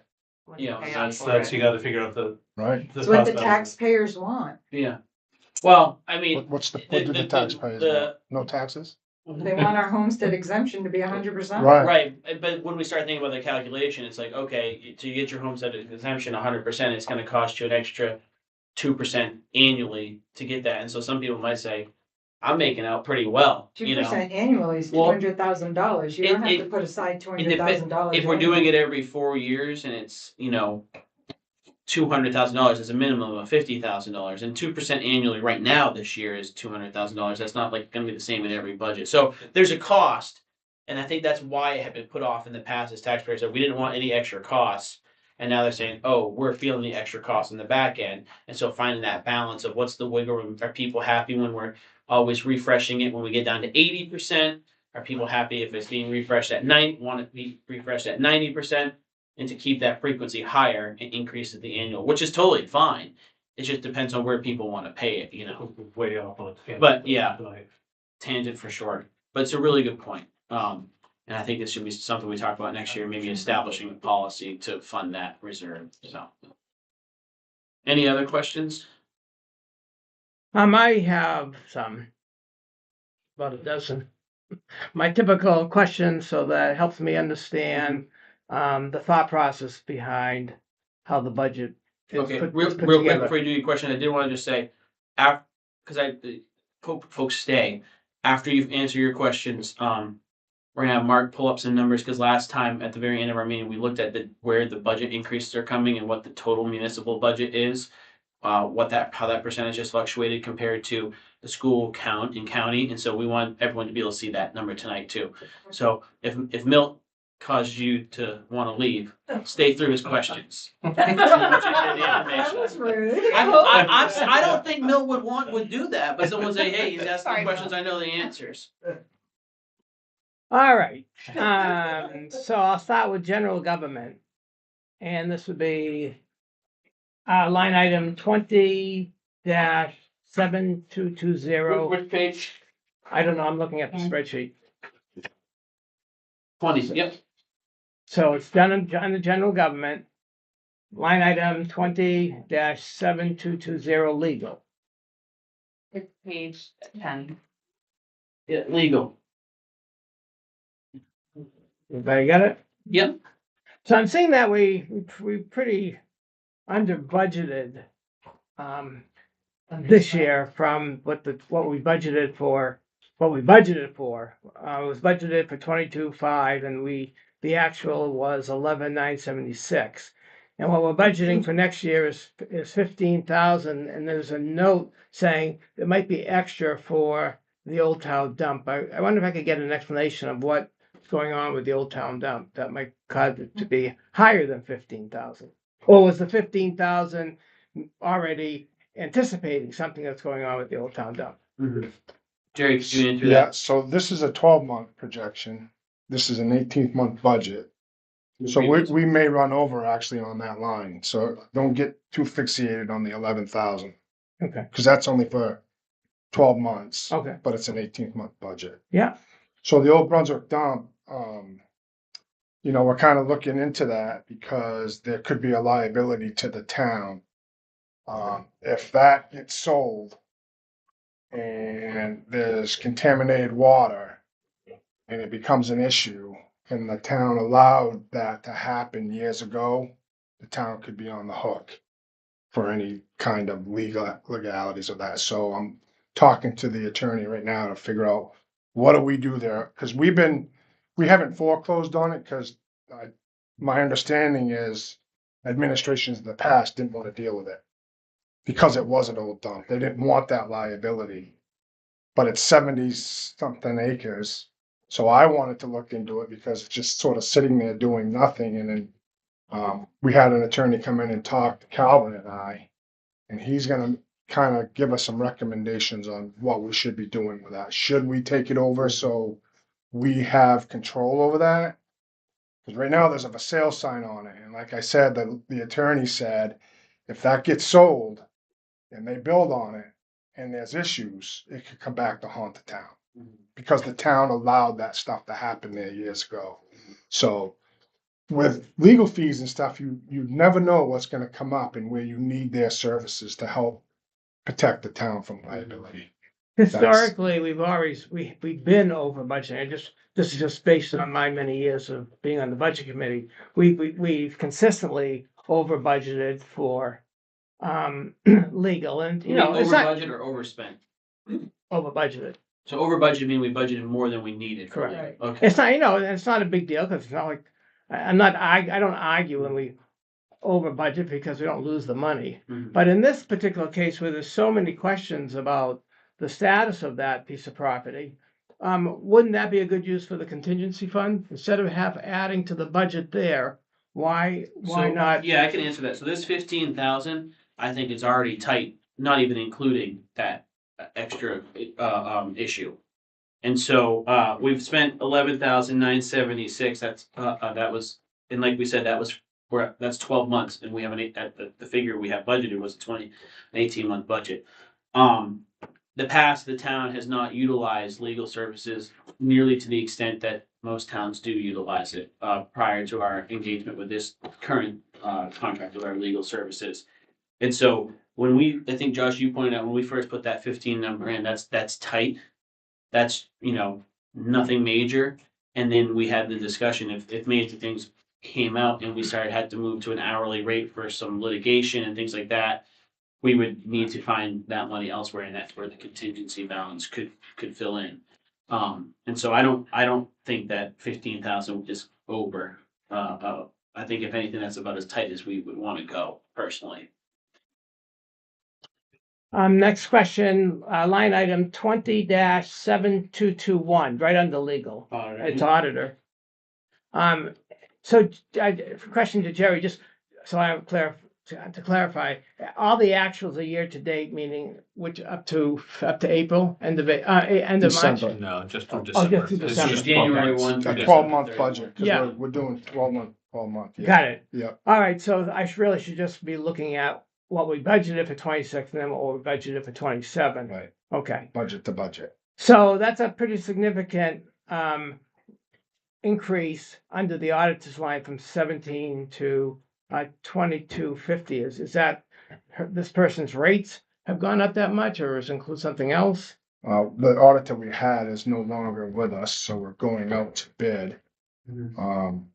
I asked Mark what we think we should put in there, and he said 22. We have now got two proposals. One is just over 22,000, and the one I got today was for 30,000. I just sent it to you before the meeting. You see that? So, I asked, Mark would know more than me about what the auditing services are. So, and he said 22, and I think he's gonna be pretty close to his estimate because he's closer to that expertise than I am. Did that answer your question, Bill? Yeah. It's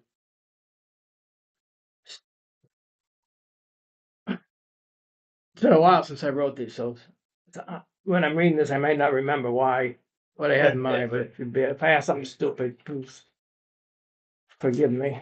So the next line, 20-7222, which is business services.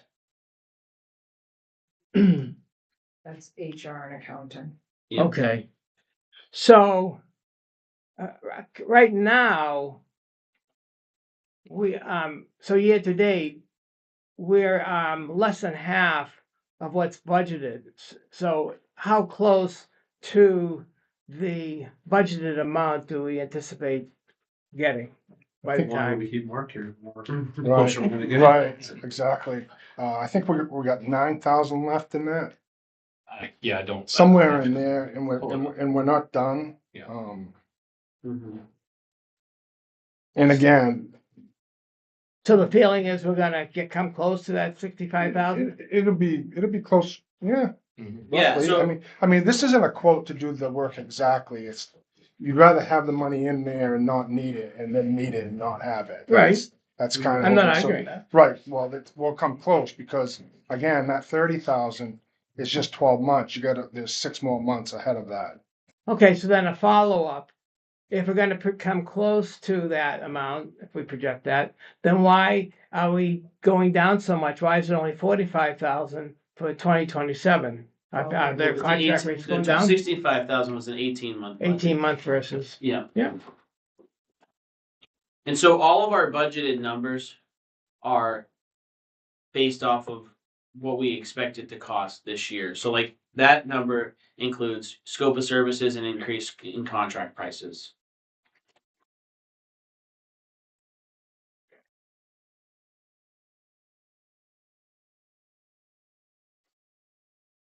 So I I can probably answer my own question. So if we look under general insurance, which is a couple items down, 20-7340.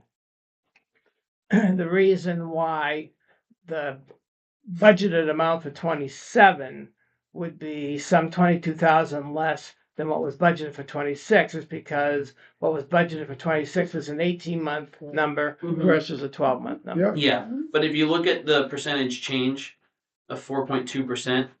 That's the normalized. So that's a 4.2% increase over what a year of that was last year, correct? Yes. Correct. It Yeah. compares an 18-month budget to a 12-month budget. It says what's the percentage increase if these were 12 to 12 months. So the 46,834, that's what's been paid through December. So are we anticipating new premiums between now and the end of this year that will be applied, that's gonna be applied for 2027? Or have we not paid all the premiums that were included in the 26 budget? So I don't know the answer. to Right, that. I don't Yeah. know. Yeah, Sometimes, so- Let me take a look at. yeah, he could, Mark can pull that up. But again, so actual expenses for a 12-month So period were 46,834.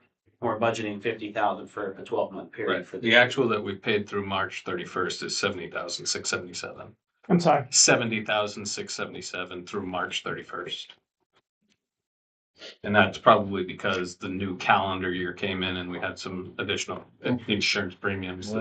How far in advance, first of all, so is general insurance a whole bundle of policies or is this just one policy? it's property and. Property and Yeah. casualty. And when do we pay that premium? I can't remember the dates on the Uh, invoice. They have it every 6 Quarter? months, I think. Is Or it? maybe it is every quarter. Yeah, I'd have to go back to the folder and look at. I the mean, we just invoices. obviously we paid some in January on top of the 46. So we would already know that if there's if the premium's going up, we would have already been notified. Yeah, but you wouldn't know. So yes, you're correct because the premiums are from January to December. So you would know half of what the premiums are going to be for the July to December portion, but then we have to estimate what the next December to June portion would be. Does that make sense? Yeah. Yeah. So if we were all here this time next year, the amount that will be under actual should be pretty close to that $50,000 because Yeah. we know what the premium's gonna be. Right, because I mean, you can see on a 12-month to 12-month basis, it went from 45,000 to 46,000 for 2027. We're guessing that'll be closer to 50,000.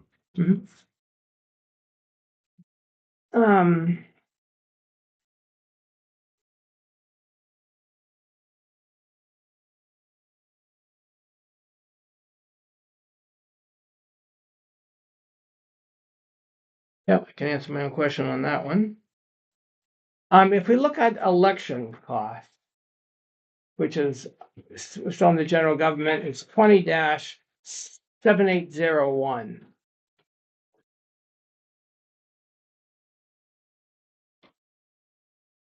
Did the $3,000 that we budgeted for 26, did that include the upcoming town meeting costs and And the the election. elections before that? Through June, yeah. So that means we're anticipating that those costs for the June elections and the town meeting, that cost will be approximately $2,900. 2,000, somewhere around there. We don't Twenty- know. 21. 21. Yeah. Yeah. Sorry. Yes. Okay. So that's for the upcoming. And that could be like a memory stick for you too, and isn't it? Memory sticks are very expensive. Yeah, Yes. that- I just had to order 4. They're $400. Yes. Oh, I'm thinking like a little computer memory stick. Yeah. That's what Yeah, I but think. it's I'm like, security. They're like $19. I thought you guys were being sarcastic. Wow, they come from election security sticks. Good. This is going smoothly. Under next line, 20-7999 miscellaneous expenditures. First of all, could you give me some examples of what miscellaneous expenditures would consist of? Could be. Did you say shore, Mark? Yeah, I mean, I'll just take a look at what's the charge there this year. This particular one was this is where we paid, I think, unemployment.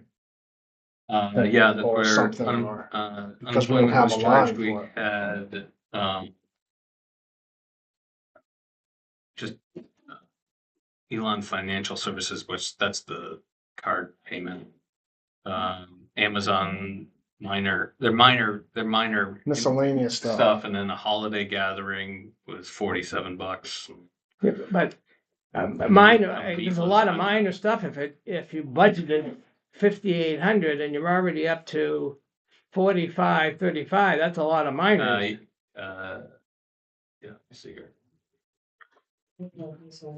I mean, when the total admin is $608,000, $5,000 is not a meaningful. The most of that was due to a main PERS error Right. from a couple of years ago. What, sir? A Main main PERS. PERS error, how much was The permitted to retirement main PERS. It wasn't, because it's not this year's retirement expenditure, it was for a couple of years ago. Okay. It was So- permitted. Two of those miscellaneous expenditures included unemployment and main retirement. I believe unemployment now has its own line item. I believe that we. Well, yes, no, Unemployment but does. unemployment has a new line item. Right, so unemployment, what did I say? Main PERS is under Retirement. retirement in general, but Okay. when we're talking about prior year error, we're not gonna code it under retirement. I understand expenditure. that. Yeah. So I'm just curious, why are we budgeted 5,800 for 18 months. Why would we need to budget 5,000 for 2027? Expenditures that you just don't, What do you you just anticipate? I mean, don't that's- anticipate. Yeah. I It's mean, hard by to nature, anticipate. that's miscellaneous, so it's about 0.8% of this administration's I budget. understand that, So but I it- should it still be takes- allowed to ask the question. I'm answering the question. And so things that are arising that aren't always predicted, like you said, $47 for a gathering. If there's some supplies that are needed that weren't fully allocated for, something breaks, like actually a memory stick, you might need a $19 memory stick because one's broken, those sorts of like basic office supplies, those sorts of things. And in theory, within that area, if legal came in high and the miscellaneous hadn't been used, maybe some money from that could be brought in to help mitigate that increased expenditure. We feel like that's a fair percentage based off of the total expenses there. Okay. What does the fire department mill spend $4,000 on miscellaneous stuff, do you know? Hey, Joe, I pulled that if you want it. Yeah. So if you want that, if I can read it, talking about the print, but you're right, the fire department spent it, No, backup camera, a what camera? backup camera. I don't see that, I under see miscellaneous. service awards for the boys, pins awards, an iPad case for the rescue, so the boys kept dropping the iPad in the ambulance, so we bought a case to protect it, that's $55. We bought pizza on post testing day, so besides the crew, I think there's 10 guys volunteering half the time. I think Milt had a few of those slices on that day. Easy Pass, I had to get an Easy Pass, a whole outfit for the utility, because I was going to Augusta. But if you ever sign on with Easy Pass, I think there's like an initiation fee of like $30, $40. So I can continue line by line if you want, but miscellaneous. Keep going, yeah, keep going. Okay, I'll keep going. I'll tell you what you enjoyed off of this line. Thank you. Mr. Sun. United States Postal Service, $26. So the fire department doesn't have a postal line, but under miscellaneous, I think somebody wanted their employee records and we haven't sent them out of state. All things that I don't think about year to year, date to date, that comes up. This stuff's heavy. Milt, if you'd like me to keep Well, going. I had a question. Keep us here. Was that cheese pizza or pepperoni? Right. It's an upcharge for It the is. pepperoni. And our staff doesn't get cheese pizza and pepperoni either. What do you get at your party? We don't do anything. And- You have and to when bring we your own party, for Christmas party. They bring in their own He potluck charges stuff. it, so that's your. Right, that's why there's NFPA 5,000 in there now, because NFPA we're all fire done doing the prevention potluck. materials. Yeah. When we do Fire Prevention Day, that's 738 straight from NFPA, that's, October. Amazon fire helmets and toys for the kids, I can cut that out, that's 164, kids don't need toys. Aubuchon hardware, there was no line item, it wasn't maintenance for the building, 154. Shall I continue, or do you want? I think we're good. Do So moving to, I'm sorry, did I interrupt you? No, No, I think we're good. Under planning and code enforcement, line item 27-7020. Part-time staff wages. Sorry, what page are we on here? Well, That's It's the the second administrative one. assistant. So if the administrative assistant is going to be a full-time position, why is under a line item that's entitled part-time? Yeah, so we answered that about 15 minutes ago. It's being split between those two departments. And George is part-time. Yeah, and then the planner is part-time as well. Half of the assistant's salary is being coded here under part-time wages, and then the other half is an increase in public works part-time wages. Thank you. Yep.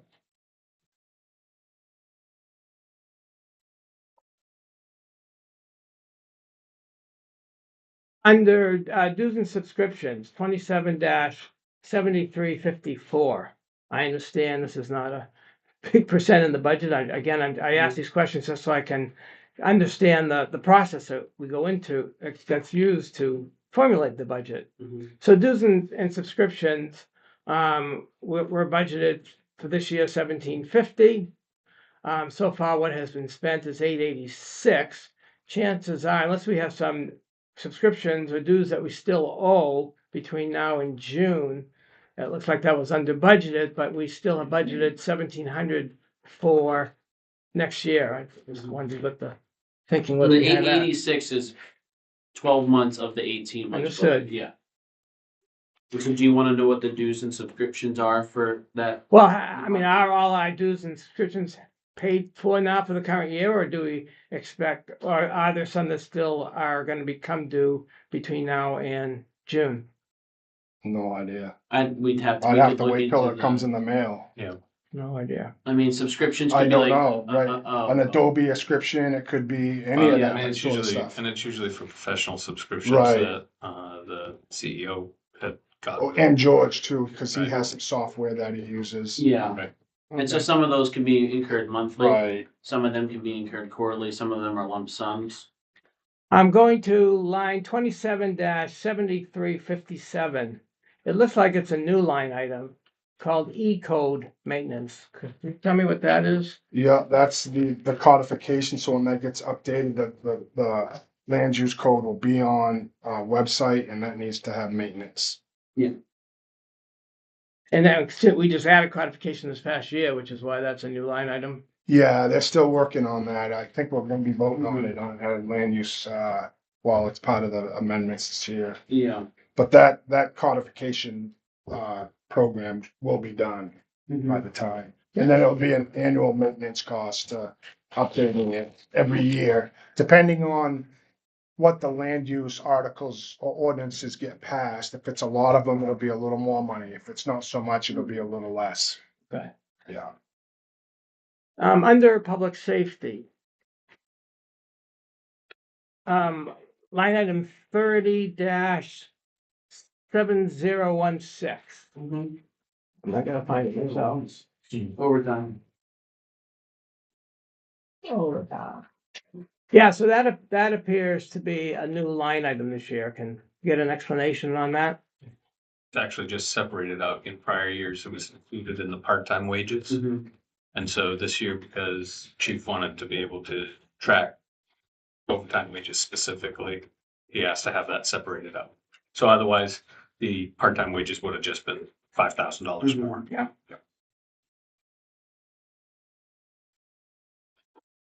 Line item 30-7100.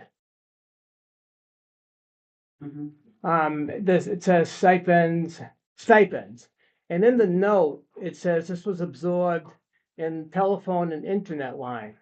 Why, I don't understand why, what the relationship is between stipends and the telephone and internet line. There are cell phone stipends. Yeah, the cell phone Oh. stipends every month Okay. or every quarter.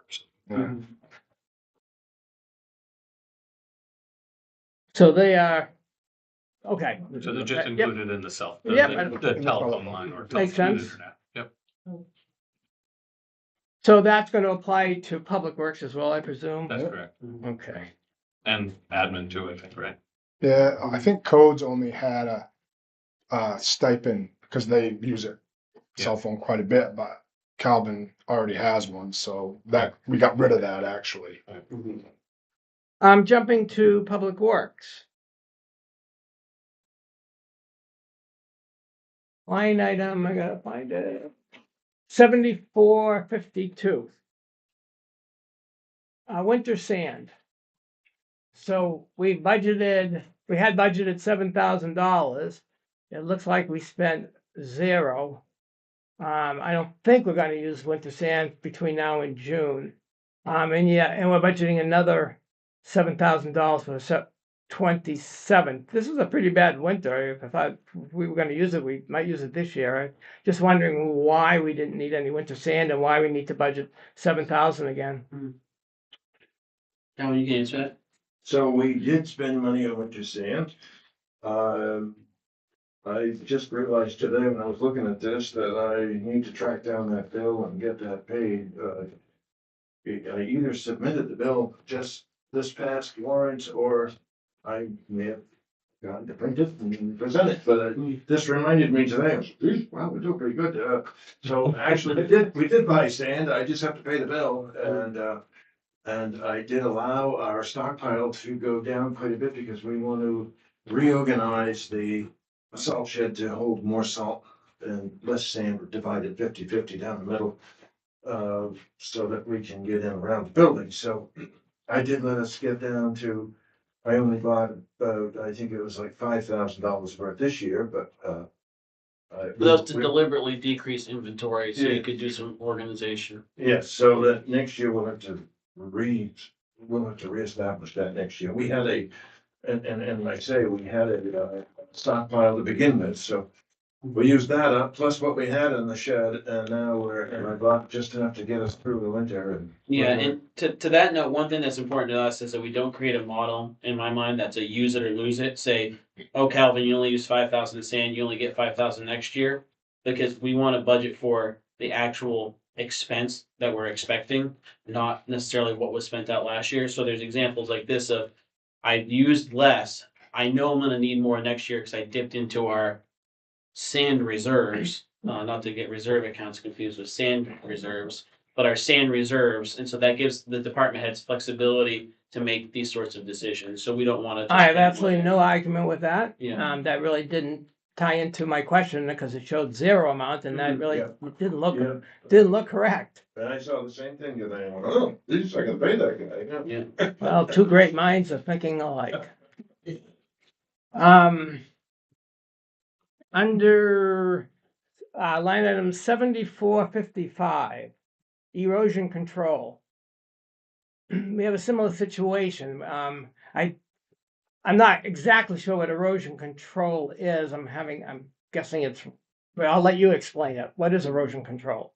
It is jute mats, hay, grass seed, lime, fertilizer, staples, anything to do with erosion control. Brick wraps down. So actually, right now I'm at 85%. So I've spent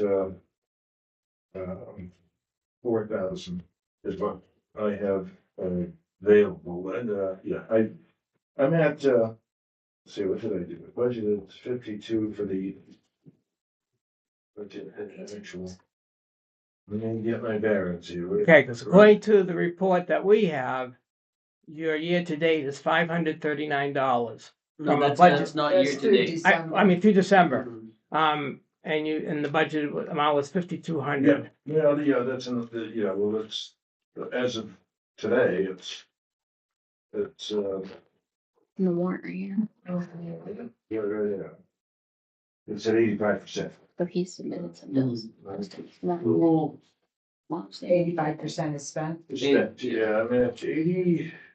There's some erosion control bills in the current warrant too. Yeah. More water runs in the spring than in the winter, so the expense isn't incurred equally on a 12-month rate, so. Thank you. Under municipal buildings, line items 41-7020. So the line item is part-time staff wages. Who are the staff and where are they working? Cleaning staff. It's cleaning staff and there's sometimes a couple. And cleaning, we had an issue with cleaning staff, leaving or quitting or. Well, no, I don't wanna say that. She had some. Personal. Personal issues Constraints. where she was, Off for a while. yeah, she was off for a while dealing with some, Yeah, we don't have to get into details. yeah, right, so. Personal. What buildings do they clean? Town office, public works, Eureka. Mhm. Yeah. Thank you.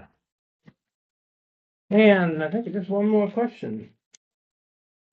Way over 12 by now. That's all right. Neil left, sorry, good help. I don't think I set a record yet, though. In my 27 years, I think the number keeps going down as I get more and more familiar, knowledgeable about. So at year the 50, process. there'll be no questions. Time I'm dead, there'll be no more questions. So just gotta read my writing.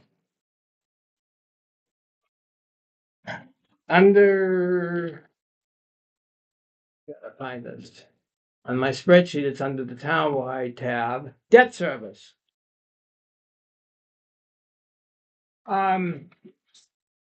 So we know in advance what that bill is going to be. So why wouldn't, unless we haven't paid it all yet, why wouldn't the 2026 actual be the same as what we budgeted in 2026? Because we pay some of the debt service in May. Okay, so we have a payment coming up. Yep, So by the end of May or June, if we were looking at this, those numbers would be the same. that's correct. Yep. Good, Yep. okay. Those are my questions. Thank you. I'm impressed that you can read your handwriting. I am too. Anything I write down from last week, I can't even discern it for this week, so. Thank you for your patience. No, thank you. All right, Mark's gonna go over, a couple things here. We went over this at our last meeting, but our last meeting ran long, so I think we went over it at like 9:45 and it's getting late. We're working on it, we're working in progress. Yeah. There's only one. Oh, it's just, it's getting brighter. Yeah, it Yeah, just has more. Yeah, it'll warm up. So, John had asked earlier about what the percentage, share would be of the tax levy and what the changes are. So again, the tax levy is the net between what the budget is. When people refer to the budget, usually they're talking about the expenditure budget, which is much larger than what the actual tax levy is. And so when we're Real quick, talking, can you explain that's because we have revenues? yes, I'm sorry. The So- revenues get taken away from the total budget, and then the amount we need to raise is the tax levy. Okay. That's correct. So, I guess I don't need to explain it. So in any I case. passed, yes. Yeah, so the net amount that is being assessed is really what people pay, right? So when the county sends the assessments to the municipalities, that's their net assessment, meaning that's their expenditure budget, less non-tax revenues. When the RSU sends the assessments to the towns, it's their total budget less their non-tax revenues. And then the municipal portion is the third portion of the tax assessment that eventually goes out to townspeople. So what this is a look at the history of the tax assessments over the last 5 years or since 2021 to see what those portions were. This here shows you what percentage each makes up of the total tax bill. And so really in 2021, 2022, 2023, it was pretty steady. It was about 7.5, 7.8% is county, 71% is education, and about 21% was the municipalities. And then since 2024, there's been a stark change, county's portion has gone up from around 7.5 to 9.3% of the total tax levy. And again, this tax levy is based off of what the budget is right now. It hasn't passed obviously, but whatever. The schools portion has gone up from 71% to 78%, and the municipalities has gone down from 20% of the budget to only 11% of the budget, or 12% of the budget. And then when we look at the year-over-year changes of their assessments, you can see for this fiscal year, 2027's county change is going to be 12.6% increase. The education's change on a 12-month to 12-month comparison is 10.1% increase. And then the municipal's portion on a 12-month to 12-month comparison is 7.7% decrease.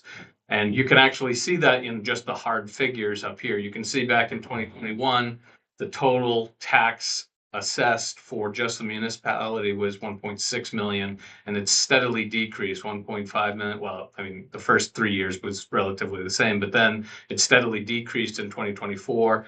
The effective amount of this, because this was 18 months, is around 1.3 million for a 12-month budget. And then this is 1.1 million or 1.2 million coming into 2027. What that tells you, there's two things that's going on here.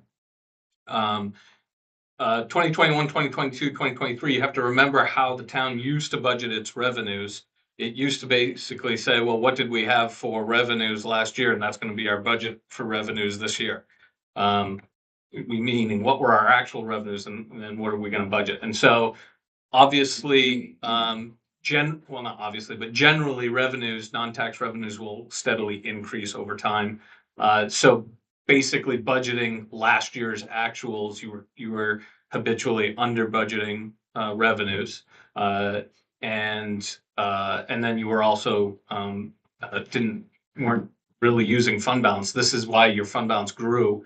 And so now over the last couple of years, one of the major reasons why this has been decreasing, it's not because necessarily that the budget itself is decreasing. It's because the town has been budgeting more effectively with revenues but its budgeted use of fund balance. So I did want you to see what this year's budget, even though it's the budget, meaning the expenditure side is 13.4, whatever it is, 15% increase. The actual effect on the townspeople for the tax revenue would actually be a decrease compared to last year. And actually the last couple of years have been sequential decreases. And the other reason, apart from budgeting for revenues, is why that has gone down is because,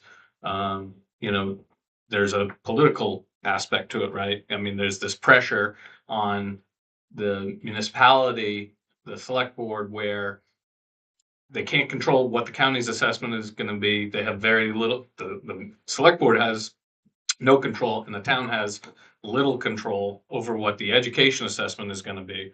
And so the only place where you guys can really try to make cuts, or not try to make cuts, really rein in increases from one year to the next, because you're going to have increases in costs from one year to the next, but the place where you have the most effect is on the municipal budget. And so that's where costs have been reined in the most comparatively between the county's educations and the municipalities.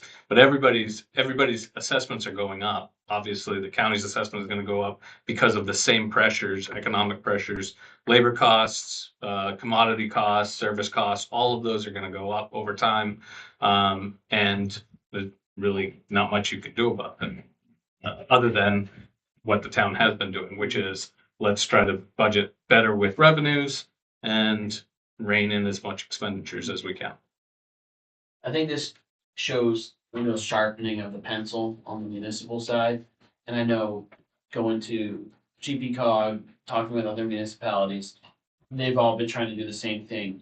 Their county and their school are out of their control. The select board and the budget committees can only focus on what's in their control. And we see that getting tighter and tighter every year. And in the same vein, at the same time, you know, since the town manager was hired, we found tons of cost savings in certain contracts, you know, switching our website, switching our financial services, all these sorts of things to help pinch that. And we've evaluated our revenue in the sense that we've adjusted permit schedules and fees and stuff like that too. So I think this is a good way to show that what has been presented by the select board and the budget committee and ultimately adopted by the town has been really focused on those municipal expenses as much as we can. It almost sounds like a good question for the town is, do you want additional services and positions, or would you rather have better roads? Because those are the two things that are really gomping up, you know, the little money that we have to play with. Yeah, I mean, ultimately every year it's if you want to spend less, what do you want to cut? You know, at this point we're as lean as we can get, you know, and that's the only place we can really look is some of these tangible things. So In the 24 audit, remember when the auditor went over it, we were only 0.5% left in budget, which is really tight. And one friggin' mess, you're gonna go over budget. It's in, that track is not sustainable. Yeah. And I'm just a messenger. You can get another town manager. I'm not trying to say anything, but that track is not sustainable. You will not be able to keep going that way. you can't. You can't I do think it. right now what we're trying to look at is when we look at the school and we look at the county, and then we look at the municipality, we're trying to buy $100 bill with a penny. Because we're trying to squeeze it out of this tiny portion of our budget, our municipal portion, and get that to make a meaningful impact when we can't, you know. Yeah, I'm even this year, getting back to Jerry's point about how close you are to the budget. Even this year, I'm projecting that you're gonna end the year around 17.1 million in total expenditures, and you only budgeted, I think, 17.5 million in total expenditures. So I mean, you're gonna come in within $400,000 on a $17 million budget. That's a really tight budget, and I agree with Jerry that, you know, when you're budgeting really tightly, you have no room for error. Also, because the revenue budget has gotten tighter and tighter as well, it also means that it's also what's feeding into my suggestion that you really scale back how much you're planning on using for budgeted use of fund balance, because any error in that will automatically come into and eat into your actual fund balance. I mean, people complain about taxes going up, and really, you know, the biggest portions of your taxes are county assessment, which at the county keeps talking about it. Jeff Shute keeps saying it over and over again. Hey, the state needs to pay more for corrections than it does. The same with education. Anything that townspeople can do to talk to their state legislators to say, hey, we need to have more funding from income taxes as opposed to property taxes for correction and education, so that shifts the burden from property owners, where the property value is no indication of your ability to pay, whereas income taxes are. Is GPCOG taking a seat in that? Yeah, so I serve on a committee with GPCOG. It's got representatives from every town looking at ways to address municipal expenses. And one of the things that's being drafted right now to send to Augusta to try to take a look at is a county level local option sales tax. And the way we discussed is there's a lot of municipalities that have a lot of travel revenue, a lot of overnight stays, a lot of vacationers, it's vacation land. And if they were able to charge a 1% tax on, you know, the hotel stays and lodging and stuff, or a variety of things, they can generate funds. Durham can't generate funds like that. And so one thing we've been working on is trying to pull together a county framework where towns that could generate funds through that are responsible to share some of that with towns that can't, and some early projections out of that at a 1% sales tax in Androscoggin County would be bringing in like $380,000 of county level revenue to Durham. And so like, that's one thing that they're working on. GPCOG, MMA, and others have been talking about helping establish, a very high income earner tax to help offset the cost of schools, to try to get the portion of schools that's covered by the state to 55% as opposed to like 44%, which would then decrease that expense for the municipalities. Also looking at options at GPCOG's looking at options at trying to help get legislators to consider increasing that homestead exemption. So municipality, individual taxpayers can be addressed. And then there's at least 2 or 3 options for elderly individuals who can access tax programs to help reduce their taxes at the state level and one at the federal level now. So there's a bunch of things going on at the same time trying to address that, but it takes time, But that's one of the main things that GPCOG is working on right now, is that we're trying to say municipalities can't keep dealing with the expenses from their county and their schools going up when, like you said, your property tax does not reflect your ability to pay in the same way that your income tax does. And so there's a lot going into it right now. So it takes a lot of time, but.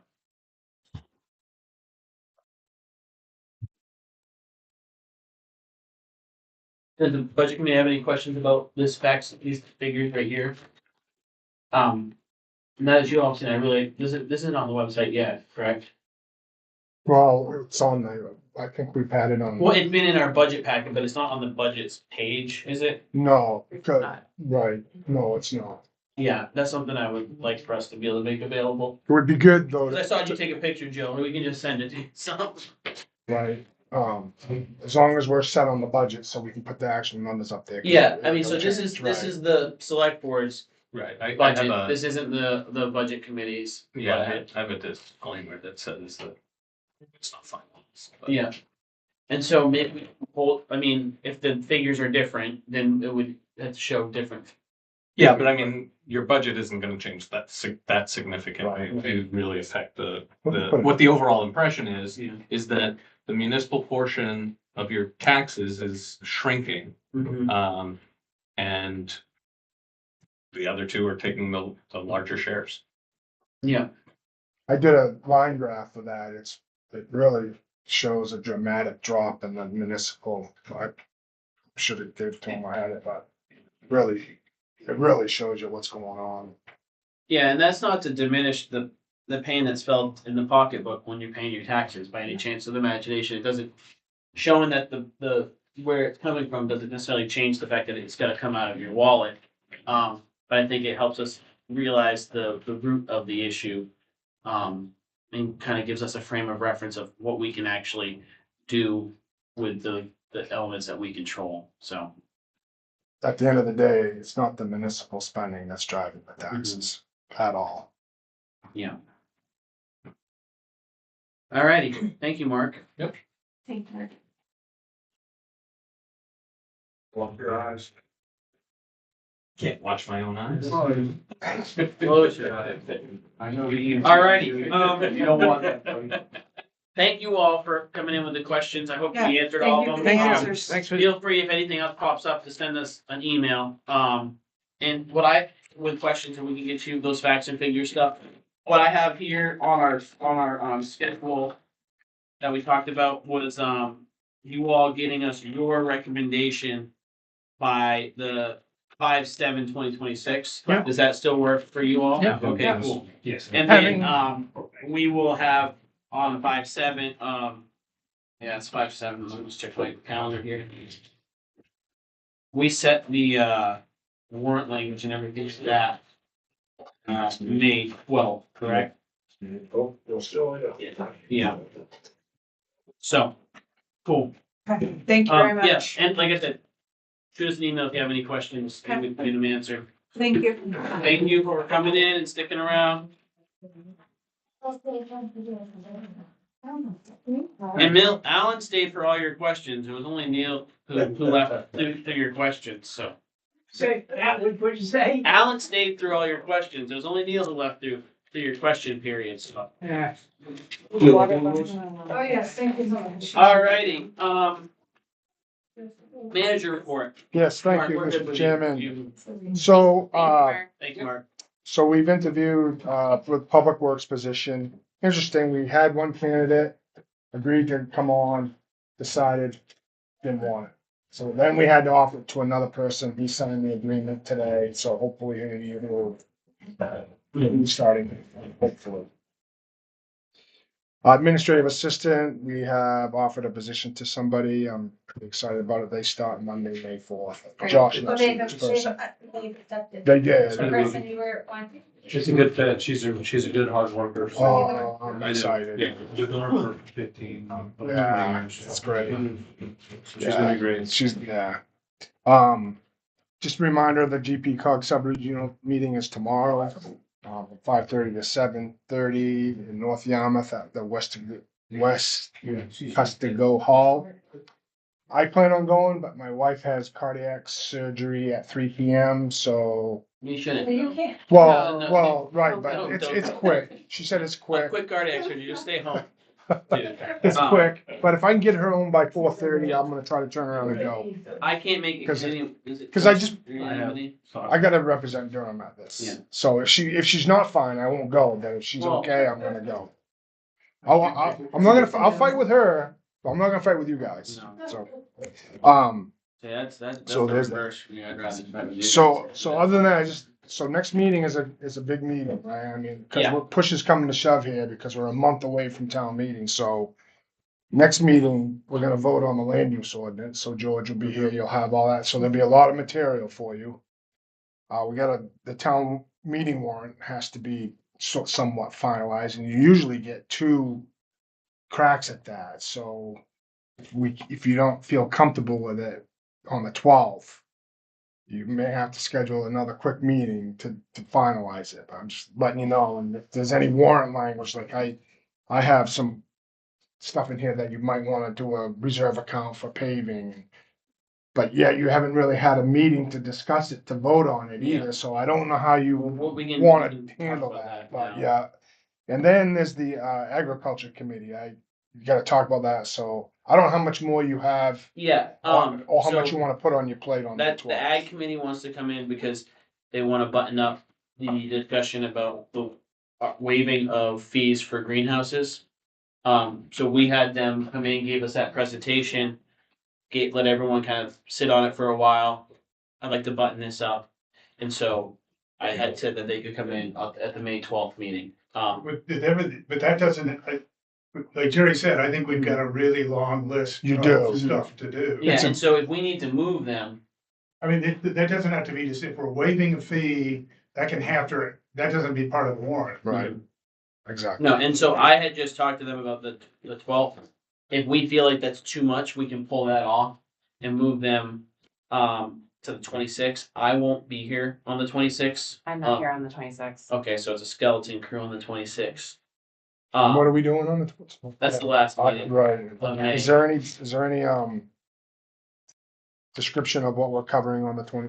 No, there's No, I was saying that if we were to move from the 12th to the Okay. ag committee from the 12th to the 26th, Oh, okay, I can't make that meeting. oh, all right.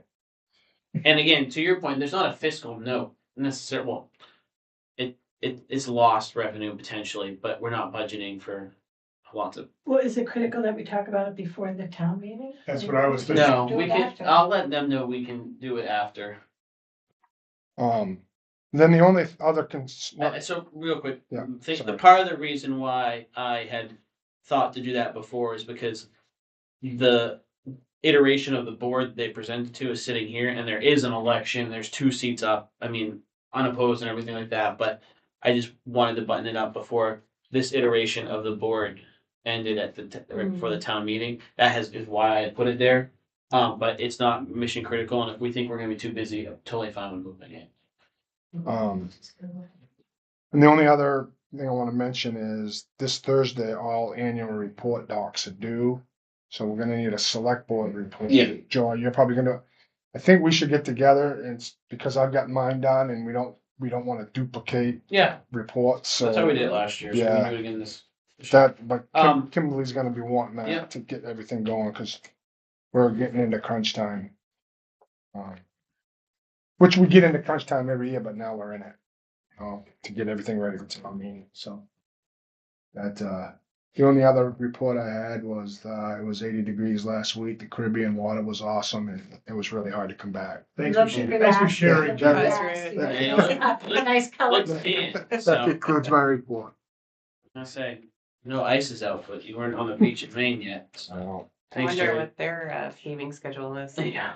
I don't have much other than I was gonna say if anyone has anything in particular they'd like to see addressed in the annual report document that I usually write, send it to me. I usually just hit the highlights of what we've accomplished over the year and thank our staff and thank our citizens. And so it's usually pretty basic. The other thing I was gonna say in terms of things that we haven't addressed, I talked with Tia from the Durham Historical.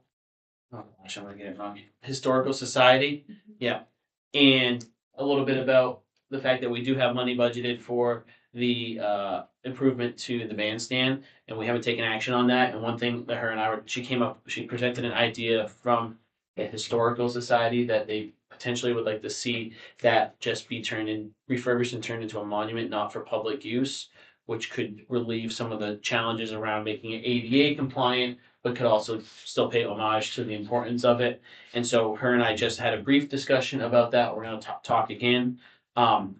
I'm pretty strained on time right now, and so I had just asked Deb if there's something that she would be interested in working with Tia offline to bring something forward to shortly after the town meeting in June. But just to let them know that that's still an important topic, that it's been a busy year, you know. And so I'll forward the email exchange to you, Deb, and Tia had some really great ideas. Stuff. Do we think that it's gonna take, I think it's $30,000, will it take more than that to do it? That's what I was Then we gonna. have to go to the town, right? What I would have, if it took more than 30,000, it would have to go to the town. Where I feel a little bit better about it is the fact that since if it goes to a model that is just being refurbished and closed off, it's for observation only, you don't have to worry about ADA compliant, some of the other structural issues that you would have to if it was just a monument. So that could end up kind of buttoning up this whole task. But we need to figure out like restoration and all those sorts of things, which will take time. So and More to come.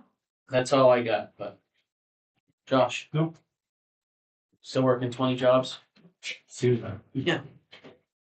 And thank you all for coming. Good night. Deb, you have anything to add? Just thank the department heads for their reports that we've had this week or late last week or. Well, I just want to point out, mine says that we hired a certain individual and I give the description of his current job. Well, that's not accurate anymore. So I just want to point that out, that it's going to be a different employee. So Yeah. I don't want you to see the guy and say, hey. And it's been a busy day for the fire department. Yeah. That's I mean, if he can. It's not lost on us, Chief, that you're here after the volume of calls you've had the last few days. And if anybody noticed, it looks like DOT's painting the intersection out here today. I see they got the white mark, they got the layout out there. That's awesome. That's Oh, great. and the light is on the pole. I haven't even seen it yet, Mhm. but. Yeah, it's not that in your report. I go notice, past but I under wrote that. Explorer Will City. it be on? Well, this will be our first chance to see it in the dark, see, Okay, will see it be how on? it works. Will it be- Yeah, it's Oh, on. yeah, it'll It be should on, be. yeah, it'll be light Is it activated. solar or no? No. Yeah, well, no, No. well, No. it's not No, solar, it's but CMP. It's Oh. or there. when it goes dark, it comes on. CMP, yeah. Right. That's all I had. I didn't meant to say, it was for those who didn't know, there's a brush fire in town this week. And so the brush fire UTV has already seen action, which was, good to see that get use right away. I saw it on Channel 13. Yeah. And, yeah. Oh, Oh, really? yeah. It was on the big news. Nice. I really Um, liked and- the social media post. And there was some confusion that people felt that the fire department issued a fire burn permit and that they shouldn't have, but those permits don't come from the fire department anymore, correct? They come from Maine Forest Service? Correct, state Maine Forest Service. We always have the right local town rule to shut them down, but I consistently been with their recommendation. So yesterday was moderate. It did get away from the gentleman. It happens. He, went in for a cool beverage, turned around, the wind kicked up, that was that. So, that's why you have a volunteer firefighter. Becca. Nothing. John. A couple of things quickly. But speaking of the town warrant, there's some things that we talked about discussing but never did. One is the change, I don't know what the right term is, but we talked about changing the order of the town meeting so that we'd have the town meeting, that would be an informational meeting for budget, land use ordinances before the election, and then vote on them at the election. And we've never, I'd like to discuss it, and I think that's something that has to be on the warrant. And we're running out of time to do that. And we can spend more time, why? A really important thing is what are we gonna do about pennies or the lack thereof, but moving on to more important things are the HR handbook.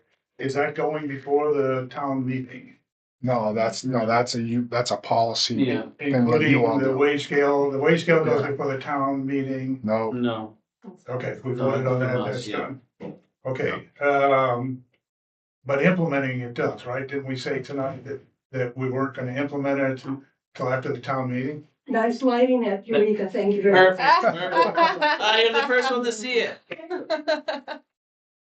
So the budget has those numbers baked into it. So if the town were to vote down That's the what we're budget, talking about. it would Okay. fall on us to find a way to rectify That's those already, expenses. already in there, so we talked about creating a paving reserve, these are all things that I thought about, that do we wanna have warrants on, and too late to talk about tonight. Gazebo you'd already brought up, and just a reminder that, the early voting starts on the 9th of May, if I'm correct? Yes, but that is a Saturday, so defaults to Monday, the 11th. Okay, that's my, and we're missing, so if you know anybody good, I think we're missing a person or two candidates, too late to sign up, but they can always One do. 3-year budget committee is not being, there's no Yeah. money for that. And that's me, I'm good, I'm done. Cool. Jerry, could you have some language drafted just to do the warrant for paving?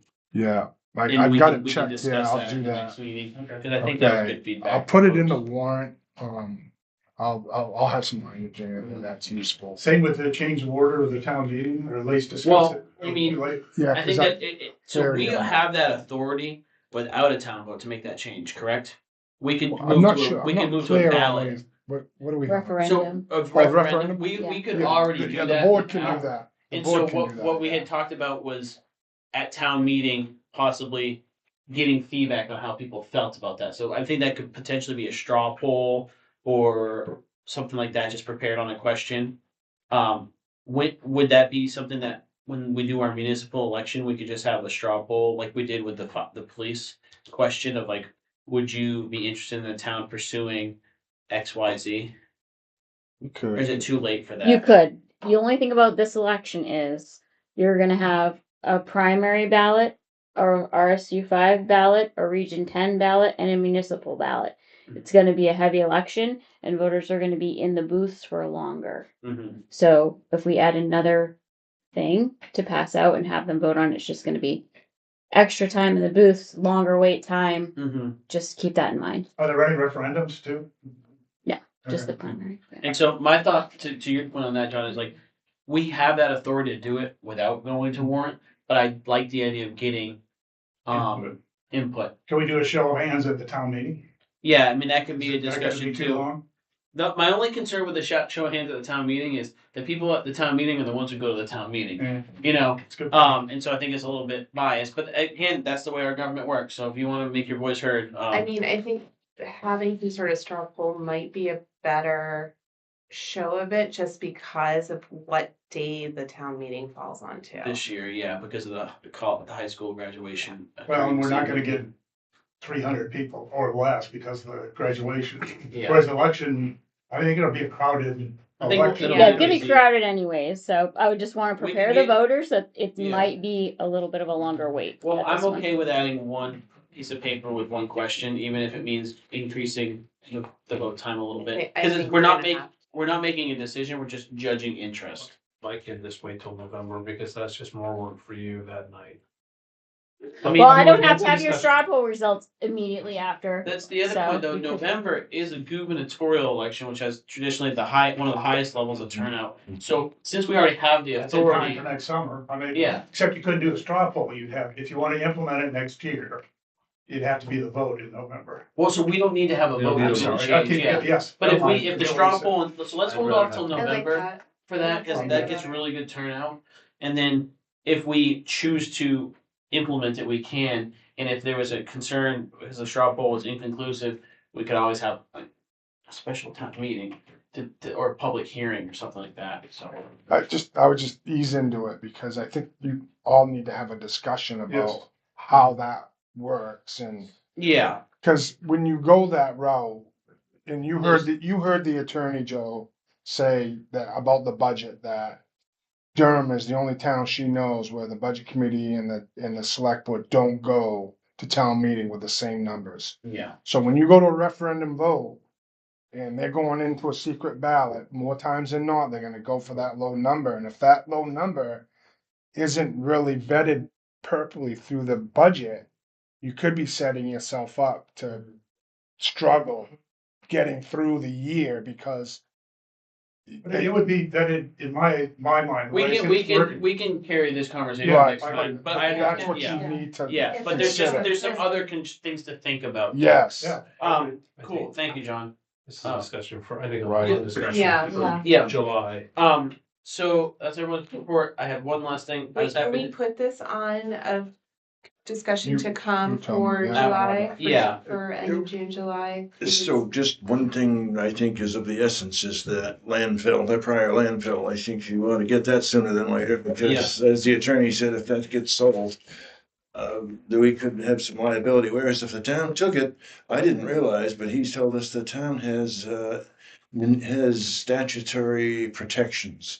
There are statutes that protect towns that have landfills from, they give them immunity over a lot of liabilities. I didn't realize that. Okay. We should probably talk about that in an executive session where it involves Yeah. land. and All right, so we've negotiation. got our first two meetings after the town meeting already planned at this point, so. Yeah. Right behind you, yeah. Cool. The only last thing I was not gonna that one. say real quick before we wrap up here is, we're 2 weeks into using the new trash system. And my inbox of complaints and suggestions and problems needing solved has quieted. And so Just wait. it's, Wait till there could be a second win, but encourage people to say, I was gonna do another public outreach to say like, it's been three trash pickups now. If you're having issues, let me know. Seems like most issues have been solved, or there's at least some temporary Band-Aid put in place.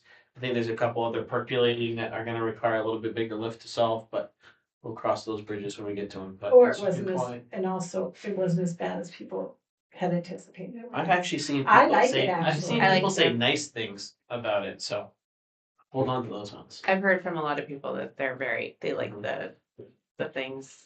It's all good. Alrighty. Do I have a motion to approve the consent agenda? So moved. Josh, do I have a second? Yes. John, any questions or? All in favor? Any opposition? Seeing none, that's unanimous. Upcoming meetings, budget committee, May 4th and 5th at the fire station at 6:30. Planning board's May 6th at the fire station at 6:30. Budget committee on May 7th at the Eureka Center at 6:30. Solid waste meeting May 11th at the Eureka Center, 6:30. Select board May 12th, 6:30 at the fire station. And ag committee meetings May 13th at 7 p.m. We've already kind of covered upcoming select board discussion. No need for an executive session. I take a motion to adjourn. So move. Second. Josh, John. Questions or discussion? All in favor? Any opposition? Seeing none, that is unanimous. Thank you, department heads. I don't even want to say it, but Laurel has been sleeping 12 hours a night. Don't You say did it. already. 2.5 weeks straight now. Good for you. Good for Like, her. it's crazy. But she doesn't nap during the day at all. So-